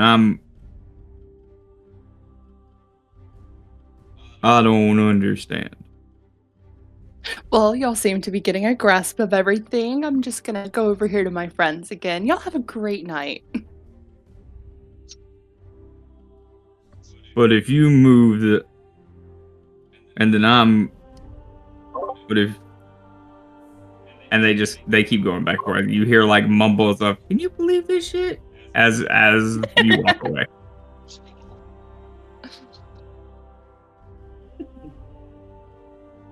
Did you have fun? Oh, it's so much fun. I don't believe they know what they're doing, but you know, if they're having fun, that's all that matters. I say that one over there still scratching his head. Yeah, it does seem to appear to be that way, doesn't it? Yeah. Sometimes you just got that effect on people. Is there anybody else at the bar that we can go talk to? There's a one person that seems to be sitting towards the end of the bar.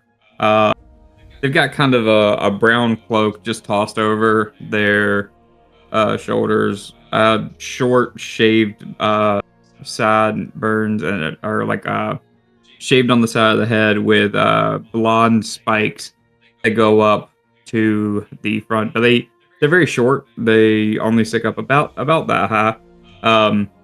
But it's shaved on both sides, spikes down the middle, with blonde hair, and it looks to be a stouter individual. To the right of him, all of you would notice there does appear to be like this large package, just like slate that seems to be leaning up against the wall on the right hand side, just off to his right. He's sitting at the end of the bar, and then there's the barkeep that is just nursing a glass and seems to be watching over the crowd, particularly keen on watching Gwen, who just confused two of his patrons. I'll go walk over to the bar and sit, not the one next to him, but the one next to that one, and order an ale. And then I'll look over at him and say, "Wow, I really like your hair."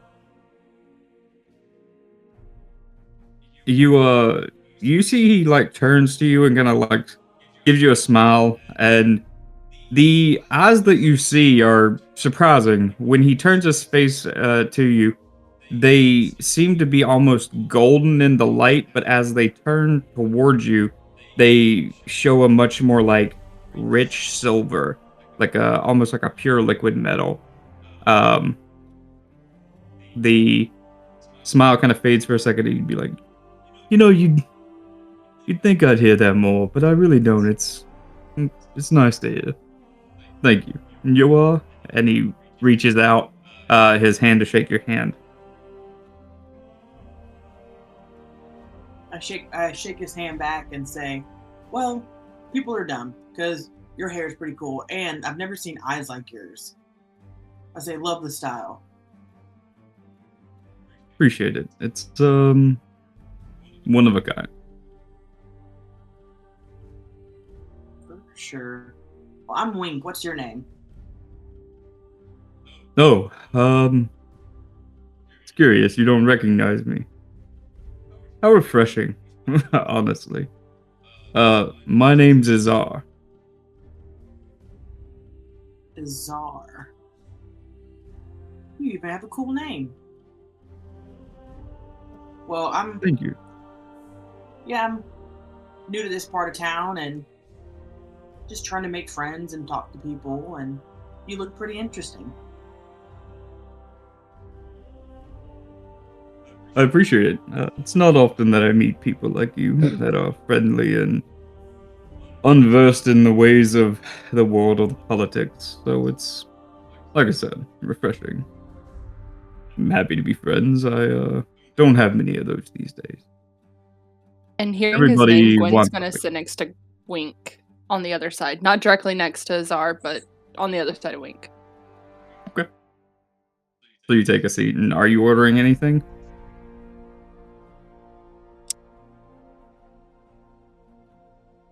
Is there a prominent list, or does she have to ask the tavern keeper? There's a menu that's that you can pick up out at the bar, and it's got a lot of various drinks on it. There's like Dragon Ale, Fire Breath whiskey, barrel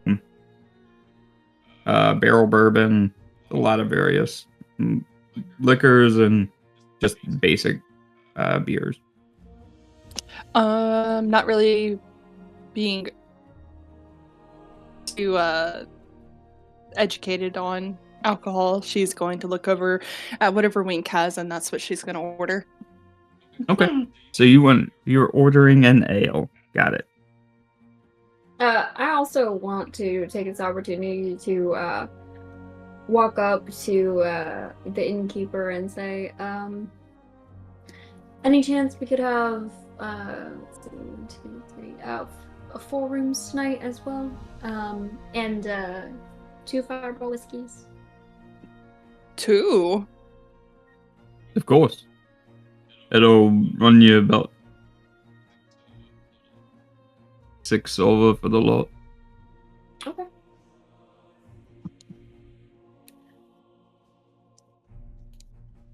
You pay him Have and we he gotten our passes you the keys. Okay.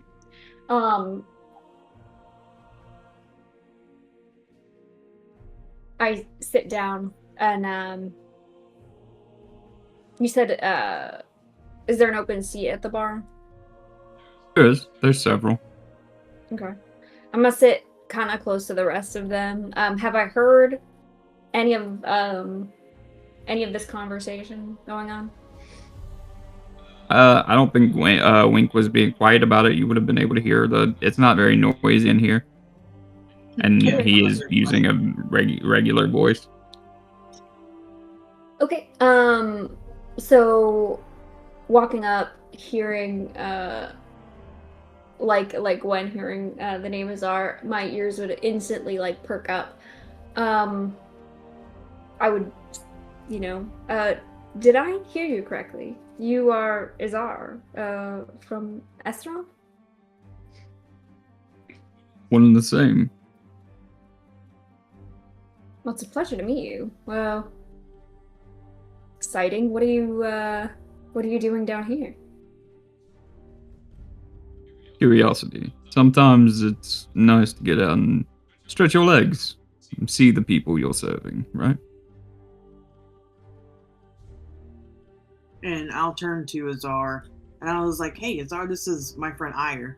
I was like, "Ire, this is my new friend Azar. We were just talking about how cool his hair is and stuff, and he says he doesn't really get to get out much, so I thought, I could be his friend or something since he doesn't have many." And then the pink one over here, this was my other friend Gwen, and I'm kind of curious to see how she likes her drink because she's not used to it. As you look over to Wink, and as you're describing, as you're talking to Ira about Azar, you look over, and Wink is kind of like sniffing her ale, and she takes a sip of it, and she just has like a minor second of just like, ugh, and then like tries to straighten her face up and put her drink down, and like, that was so good. Gwen, I have a great idea. I got this this whiskey. I don't know if I'm gonna have enough room for both of these. Why don't you drink one? It'll be a fun game. Okay. So, you just clink your glasses together, and then you just drink the whole thing all at once. Okay, I and turned to his- before I take this drink, can I see or like make anything out of the box that's leaning against the wall that Azar has? Roll me a perception check. Okay.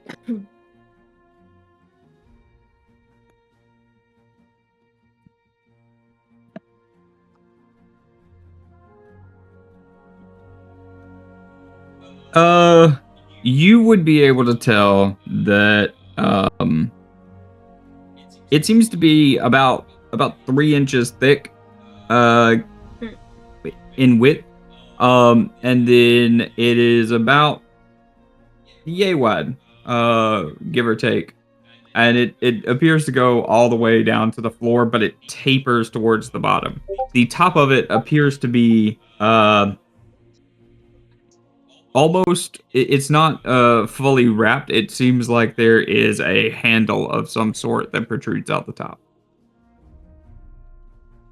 And then before Gwen takes her drink, I turn to Azar with my goblet raised, and I give him a wink and mouth, watch this, before she takes her shot.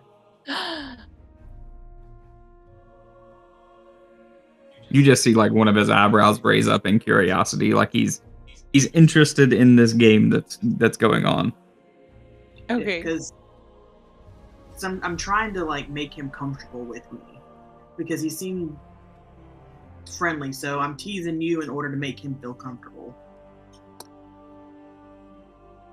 Okay, so you said all I do is clink my glass on the table and then I drink it. Yep, as fast as you can. Okay. 1 gulp. So Gwen is going to hold the glass between her forefinger and her thumb and lightly tap it on the table in front of her, or the bar top in front of her, and then throw it back. You I do the feel it is a burning sensation. It's like a very intense cinnamon liquid. It surprises you at first, and you kind of cough, but you catch yourself, and the flavor sets in, and the burn turns to like a simmer, and it feels pretty good, actually. It's surprisingly tasty. The flavor is there. You Oh, know, wow, this is so much better. that was delicious. We should actually get another one. Azar, do you want one? You see Azar smile at you, and he kind of chuckles. Sure, I'll have Alright. one as well. Alright. And I'll turn to Gwen and hold my hand out for a high five to see if she can get it this time. Gwen is just going to poke her in the middle of her palm. And I just pat her on the back and chug my ale. What And a then Gwen's gonna curious shove bunch her. you are. And I Gwen's don't gonna know. shove her ale towards Wink. I'll take it.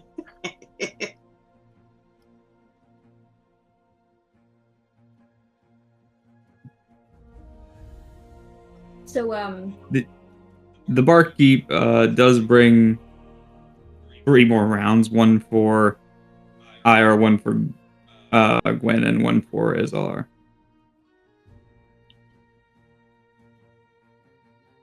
okay. Do it again, like, clink them together and then down them. Okay. Like, whoosh! Roll me Constitution saving throws real quick. Hell yeah, brother. What is up with the double numbers? I don't know, that's weird though.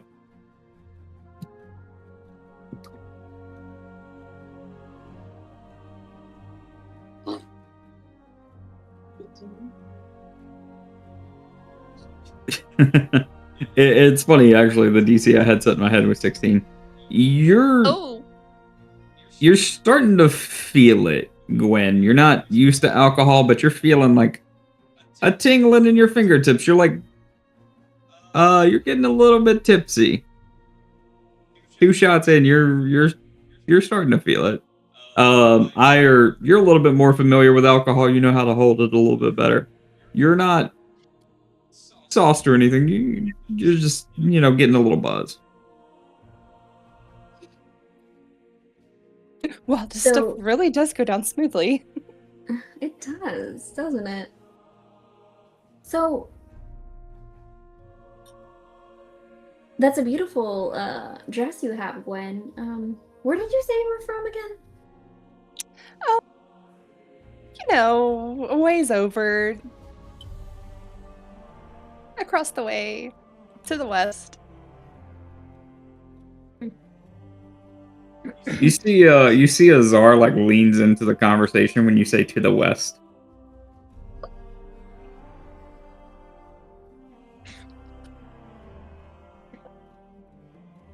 Kaylin's gonna walk up to the bar and say the next round's on me and kind of nudge Ire. Mm-hmm. There is another round served. It will run you about 5 silver for all of these drinks. So, Kaylin, you would be down 2 silver at the moment.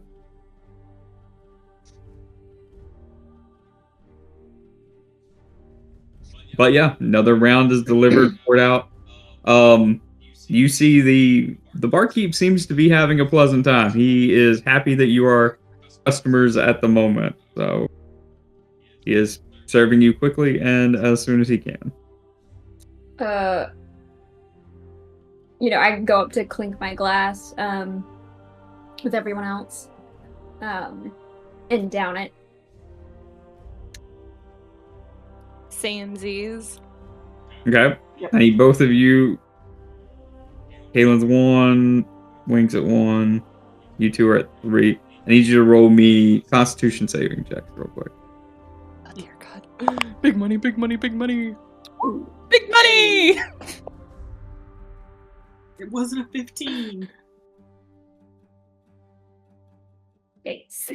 So, Ire, you're starting to feel that tipsy sort of vibe. You're getting to feel it, and Gwen, you stay about the same.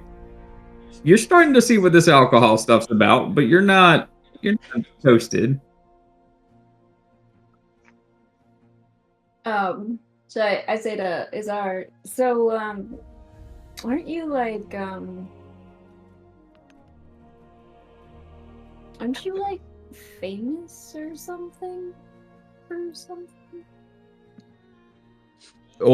something like that. A lot of people know me. But I wouldn't say famous. I just serve the greater good for the people and all that. So what are you doing over here? Trying to see the people I serve. Is it because of the explosion? Is that why? I haven't even heard of an explosion. What happened? I don't know. We were just at the temple the other day, and like we were walking up to it, and it just exploded, all out of nowhere. You were there. It was. I mean, I didn't get to go in before, but I wanted to. If I can get to. Sure, Gwen's gonna lean forward and be like, "You mean to tell me when you came in you didn't smell any smoke in the air or anything?" I mean, No, I terrible went- sense of smell. Why is that? Who knows? Born this way, unfortunately. oh, I know the same thing. I have just I think I have a deviated septum sometimes. It was just nasally. Yes, deviated septum. Yeah, but I thought you would have heard of it though. Just kind of news, you know. I got in late, actually, as they were locking the gates to the city, and the curfew was put in place, this was the first place I could find on the way in, and I haven't heard much of anything. But to be fair, I've been sitting here nursing a drink this afternoon, and no one's really spoke to me much. What does Azar look like? I'll get you an image, but it's like short blonde hair that's spiky, shaved on the sides, silver eyes. He looks to be about 26-ish, 27, somewhere in that range. What's his species? I'm just curious because the nose comment. He is a elf. Oh, Alright, and I'll turn to Azar and be like, oh, so everyone's saying that they know you and that you're like famous, air quotes, and that you serve the people. What exactly do you do? I'm not really much into politics, and I'm not from here. Yes, I'm a member of the House of Kings. One of the 5 ruling members that governs Esteron. We oversee all of Elysium to make sure that the people are safe and taken care of. Oh, cool. What's the? You said the House of Kings? Indeed. That sounds fancy. It's an old name and very dated. Yeah, cause I was about to say you look around my age. You got an important job. Is that why you didn't have any friends? I highly doubt that we're the same. And he just it gives you like a soft smile, and I have no close friends, mostly out of choice. When you're in a position like mine, it's easier that way. I get it. Well, at least now you know you've got at least one in town. It's a pleasure. drink to that. Azar, another drink. Another drink, and you'll see he raises a finger at the barkeep. I think I'm going to have to call it, actually.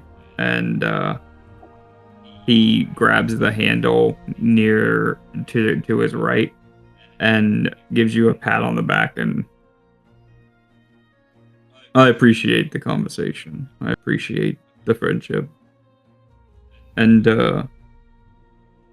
have a good night, Periwinkle.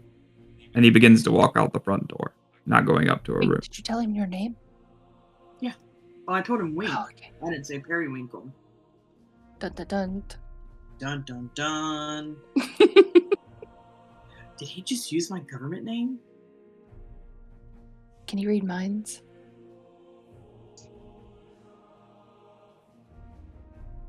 You see that as you like say, can he read minds? He just kind of glances at you and grins real quick, and then walks out the door.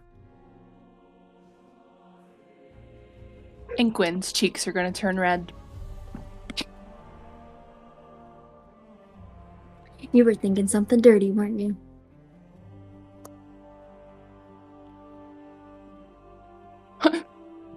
You mean like muddy ground or a dirty spoon?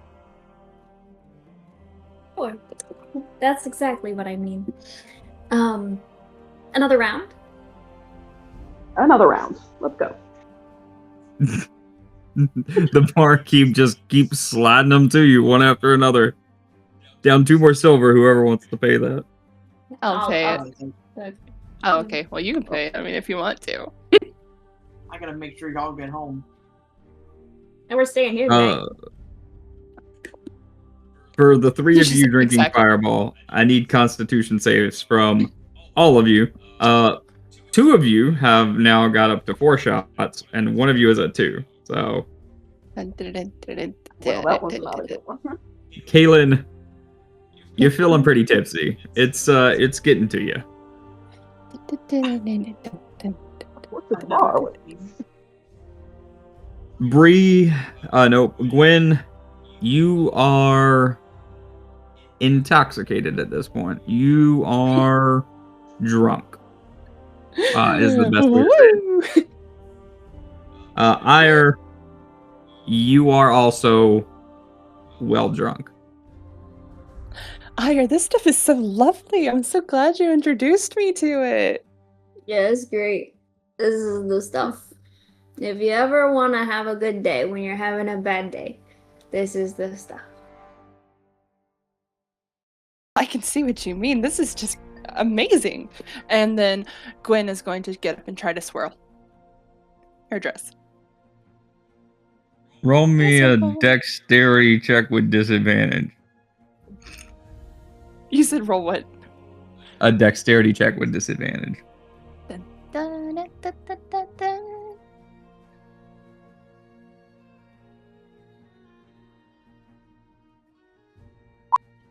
Whee! You begin to swirl, and everything swirls.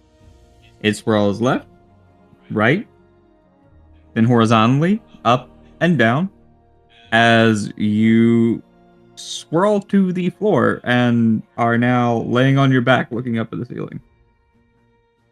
Whoa, when did everything get so upside down? Oh. I'm gonna You reach should down for her probably hand not and do pull that. back up. Yeah, we should I probably think that's get her to great. bed. What do you say, Tanya? What's that? I think Princess has.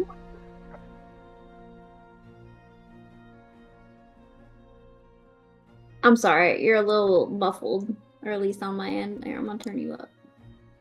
I said I think Princess has had too much to drink. Yes. Oh, Princess has had too much to drink. Yes. What's Princess's last name, by the way? Above table? I forgot. Above Above You're table, gonna have I'm to come sorry. up. You're gonna have to come up with something real quick. She's like, but also, it's a secret.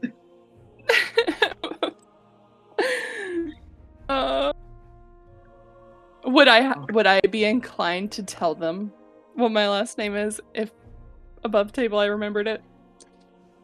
You. You're not under like a truth spell or anything. You don't have to give information, but you would be more eager to based on alcoholic circumstances.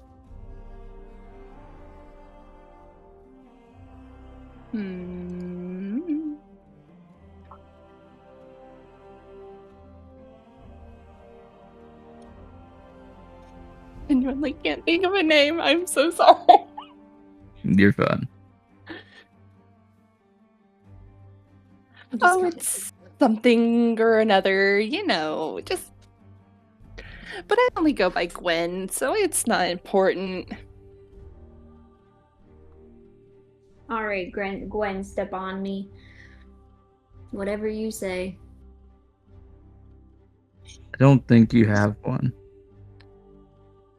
I don't think I have one either. I'll come up with one and put it in there. I was looking over it as we talk. I don't think you have.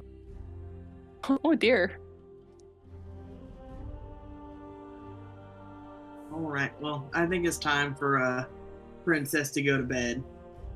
So I'm gonna reach down and pull her up and throw her over my shoulder. And do we have keys to the room yet? You do. I grabbed some. Alright, I'm gonna walk her upstairs to her room. You know what, Wink? You are a really good friend. Thank you for doing this for me. I don't know what I would do if I didn't have you. Of course, that's what friends are for. You're just so nice. Did you know that? You're just so nice. Well, thanks. You're nice too. And very, very you. drunk. What's drunk? What does that mean? That means that, you had a little too much of that fire stuff. And you're probably gonna regret it in the morning. But, you got the experience, you got to have some fun. And then I open the door and plop her on the bed and get a glass of water and sit it next to her. Easy Tell her good enough to night. procure a glass of water. Everybody kind of shuffles their way into bed. And is anybody doing anything else before they turn in for the night? Nope. I'm gonna head to bed myself. Okay. Sounds good. As I walk up with Ire, I'm gonna say I think we're investigating different things here. I'm sorry, I didn't hear that. I said as I walk up with Ire, I think we're investigating two different things here. Huh. I think you're right.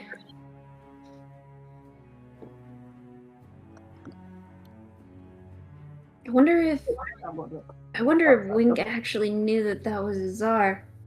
Like, I wanted to say, like, hey man, we have their scroll in our bag, but that would be silly. Yes, that would have been silly. That would have been bad. So I'm glad I didn't say that out loud.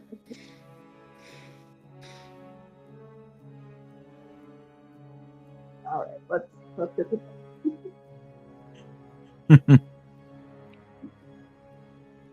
As you get both of the very intoxicated women laid down and resting, the other two of you begin to turn in for the night.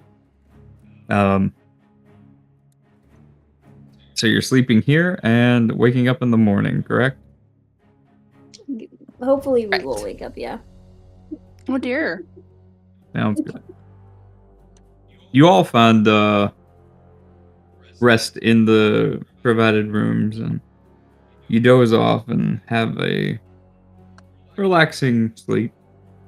Some of you more passed out than others. But you find yourself waking up in the morning to the smell of breakfast being served in the tavern below. What would you guys like to do? I'm gonna go knock on Gwen's door and check on her to see how she's doing.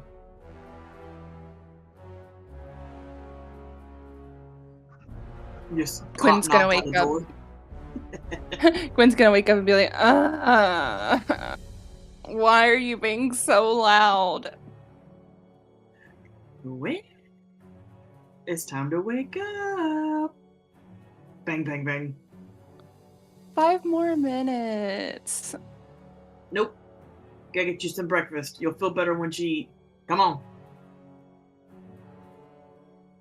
And Gwen is gonna reluctantly get up and she's gonna try to put herself together, but like haphazardly, and make sure she puts her cloak back on, and she looks a little more disheveled than she normally would appear.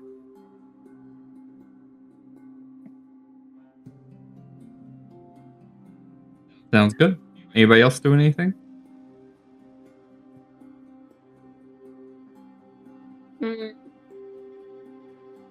Yeah, I mean, Ire's gonna drag herself down to the bar, ask for like a large glass of water, kind of rub her temple as she downs it, like,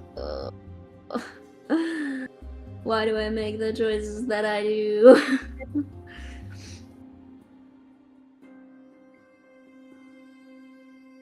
Fair enough. As you all settle in for breakfast, there's some bacon and eggs and a piece of toast served. It's not the most lavish breakfast you've ever had. It's decent. That's passable, but you feel better as you get some of the food in you. Coming to your senses and kind of just taking in the morning. The bar seems a bit more crowded this morning. People scrambling in and out, trying to get to work.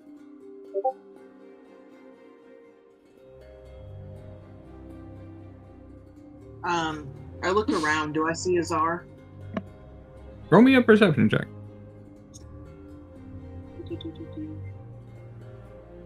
Perception.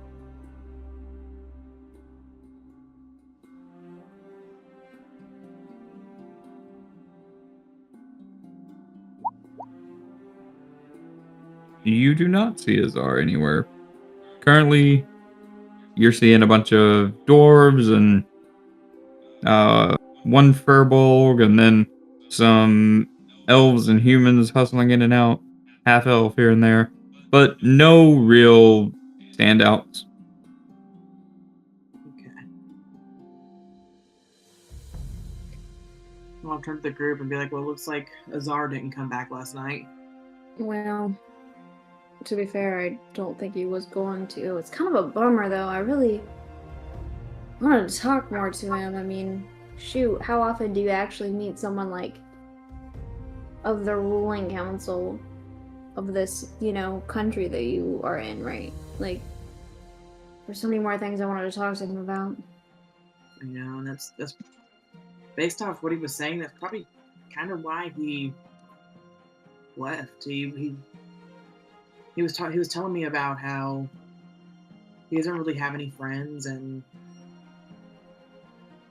he just seemed kind of lonely, and that people only wanted to talk to him about that kind of stuff, and that they don't actually try to get to know him. Well, he's also seemed very guarded, too. Makes it harder to get to know people when they don't tell you anything about themselves. Yeah, I had to make sure I didn't give a reaction to his name. Yeah, that kind of caught me off guard a little bit. Yeah, I thought you just kind of didn't remember who it was. I was like, shoot. No, I was just trying to talk to him like normal, just to see if, I don't know, just kind of get an idea of who he is and try to get to know him. Yeah. But are there people around us that can hear us? There's a lot of people that are hustling to and fro, but none of them seem intently focused on your conversation at the moment. But there are definitely people around that could potentially overhear if you were speaking loudly. Well, once we get back to our other place, we can talk about some other stuff. I don't want to. We might have some ears here. So, unrelated, but kind of related. I just wanted to talk for a second because Izar, like, totally knew your full name. Yeah, I noticed that too. How weird is that? Like, maybe he knows something about my past. Do you know what that reminds me of too? Like, do you guys think about the fact that the warden knows like way too much about us? Mm-hmm. Like the rooms that we stayed in, didn't they just seem oddly specific to our background? Like, I peeked inside like Gwen's room, and that just matches your earrings. You know what I mean? Well, it was like with the food. Like it changed itself for what we like. Maybe that's how the rooms are. Like maybe he has some kind of like mind reading mojo that he's like caters to what he sees in our brains. Is Gwen in this conversation? If yeah. We're sobered up enough. Okay. Yes. But Gwen is going to look over and be like, y'all are talking about him? And you know what happened last time we were talking about him? He appeared. Who's to say he's not listening in? So what if he's listening?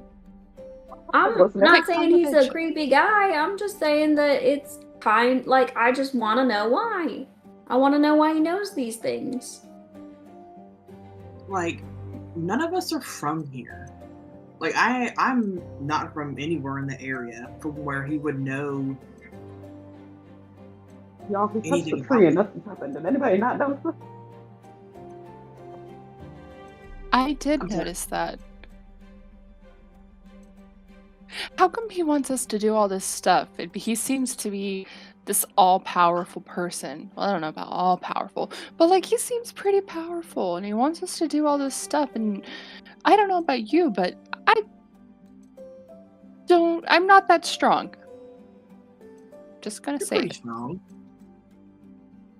And you only get stronger from here. All of us will. He also seemed like he knew, like, weird lore. Like, remember when he was like pockets of power littered throughout the land or something? When you guys were talking about, like, we were talking about the trees.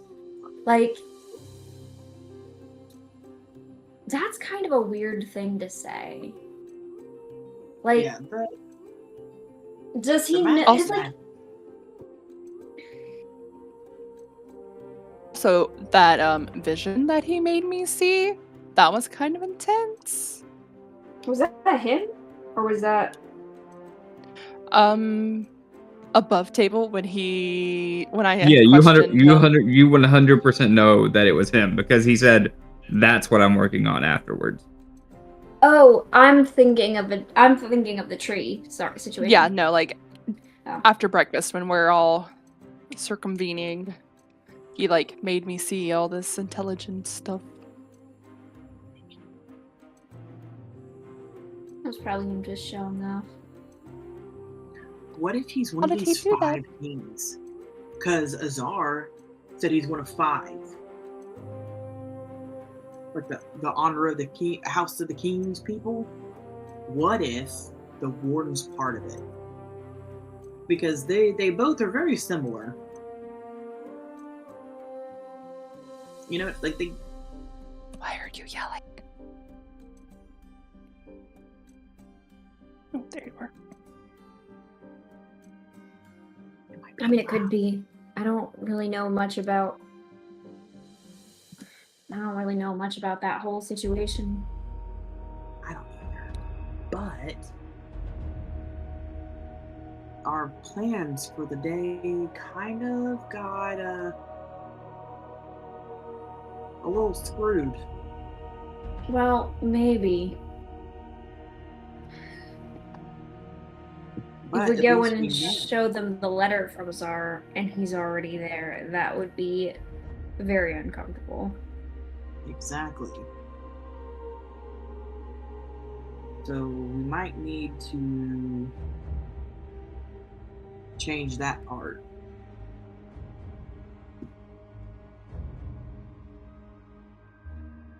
I don't know, the whole situation is just weird. Like, why us? Out of all these people.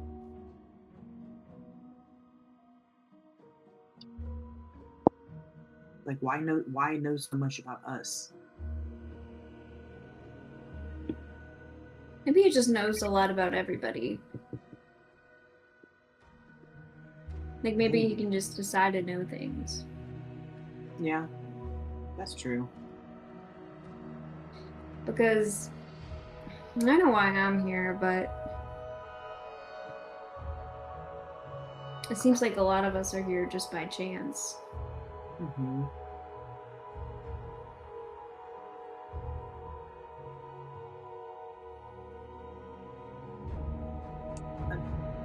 You may have met by chance, but at least we're doing something important. I think so. So, should we head back to the other house and get ready for the day and enact our plans for the day? Or do y'all want to Sure. walk around? Yeah, I'm honestly a little nervous about pretending to be an inspector at the moment, but I don't think we have another plan, so let's just not show them the script and who knows, maybe Estrana is so layered in bureaucracy that Azar wouldn't know if there were inspectors coming. Yeah. I mean, we could try it. No, we don't. That's kind of the only decent plan that we came up with. Yeah, let's So go. you're do that. heading back to the warden's place? Warden, yeah. Mm-hmm. You make your way throughout the city. There seems to be almost like a buzz about the city that there's people saying that they seen someone important, or there was a lot of movement during the night, or there's just a buzz of like rumblings and rumors that seems to be going around. Um, Apparently, there's very political heavyweights moving about in the city. You get back to the south gate, and you don't see anything out of sorts yet, but as you round the corner and head down that small alleyway to where the little recess has been, you see in the wall where that pocket dimension sat, where the warden's return point always was. There's a large gash that's just been cleaved through the wall. It seems like there's arcane flickerings that seem to ripple and emanate, and you can still see like that pond and the green little island. But it seems like the magic that was so gentle in allowing you to pass back and forth has been brutally forced to open. And it is just a gaping hole now where anyone could walk in. Anyone can walk into that teleporter? Yep. Okay. And the gash, did it look like it was created by like a claw or like a sword or? It appears to be one large just cut through the wall from like about 8 foot up to about the bottom of the wall. There's just one singular gash that has torn open this magical barrier. But is it like clean, like a blade, or is it like jagged? Clean like a blade. It's about 3 or so inches wide. Oh, 3 or so inches wide. That seems very familiar. Oh. Mm, Would I recall this information? Since I looked at the object. Would be a very familiar whip.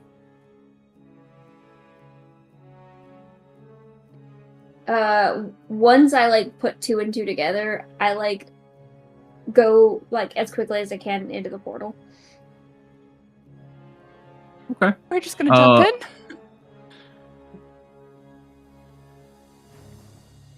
well, can't let her go in by herself. I'm gonna go As you behind her. as you cross the wall, you see the portal, the mesh seems to be kind of off, and it rattles you almost as you like jolt through that magical arcane barrier. You think you're going to be stepping out into that pasture where you can see, but you actually step immediately into the study, the familiar area. But this time, it's desecrated. You see books strewn everywhere, shelves slashed into, sprawlings of paper and ink cover the floor. The fireplace dying down and just simmering embers at this point, as everything around you is smashed, broken, torn, or sundered, and there is no warden to be seen. If I listen closely, do I hear anything? You hear nothing. I'm gonna walk over to the warden's desk to see if I can see anything. Roll me an investigation check.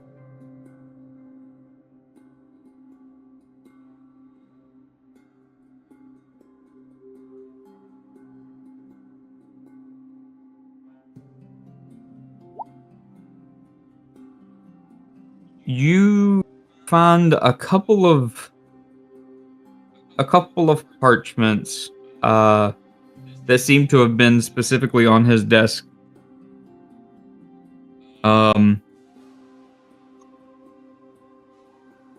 The only one that really stands out to you is kind of torn. Like if you have the whole sheet of paper, like right here, like the bottom part of it is torn kind of like down and right. And you see it's, the top of the page says lineage. And it has a couple of names in Elvish. Do you happen to read Elvish? I do. I'm just kidding. I don't. I can only do common, no mission, orc. I'm gonna ask if anybody can read this. Okay. Gwen, you see the names going down. It's the first name you see is Thane, and below that it branches down to children and family, and the one that catches your eye is Elaine Thane. And then it has a dash Marrowglass.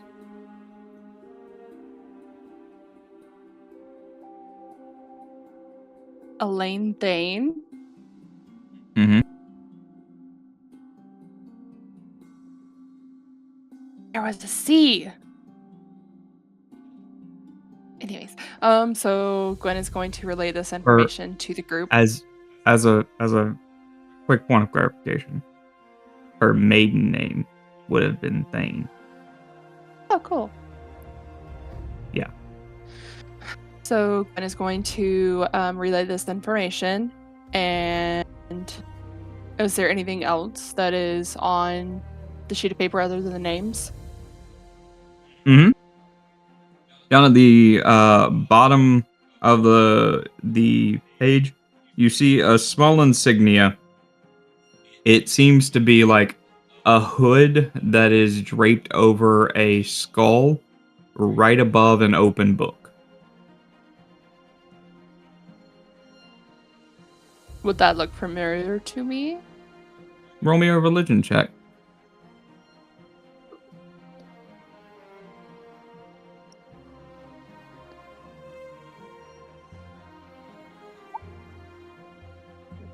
Yeah, I mean, it's not really well known. If you want to show it to everybody can roll on that. I but show for it to you, everybody. Okay. Does anybody know what this means? Does it look familiar? Oh. Oh, come on, Wink. Come on, Wink. I got a 17. Got a 17? Mm-hmm. For some reason, that name is standing out to you. Thane. Something is, it's right there. You just can't place it. Thane should mean something to you. And a name begins to come back to you. A single word begins to like circle around in your mind when you think of this image. You can't put your finger on why you know it. You can't really discern where it's coming from. But the singular word that you can think of when you look at that symbol is Vecna.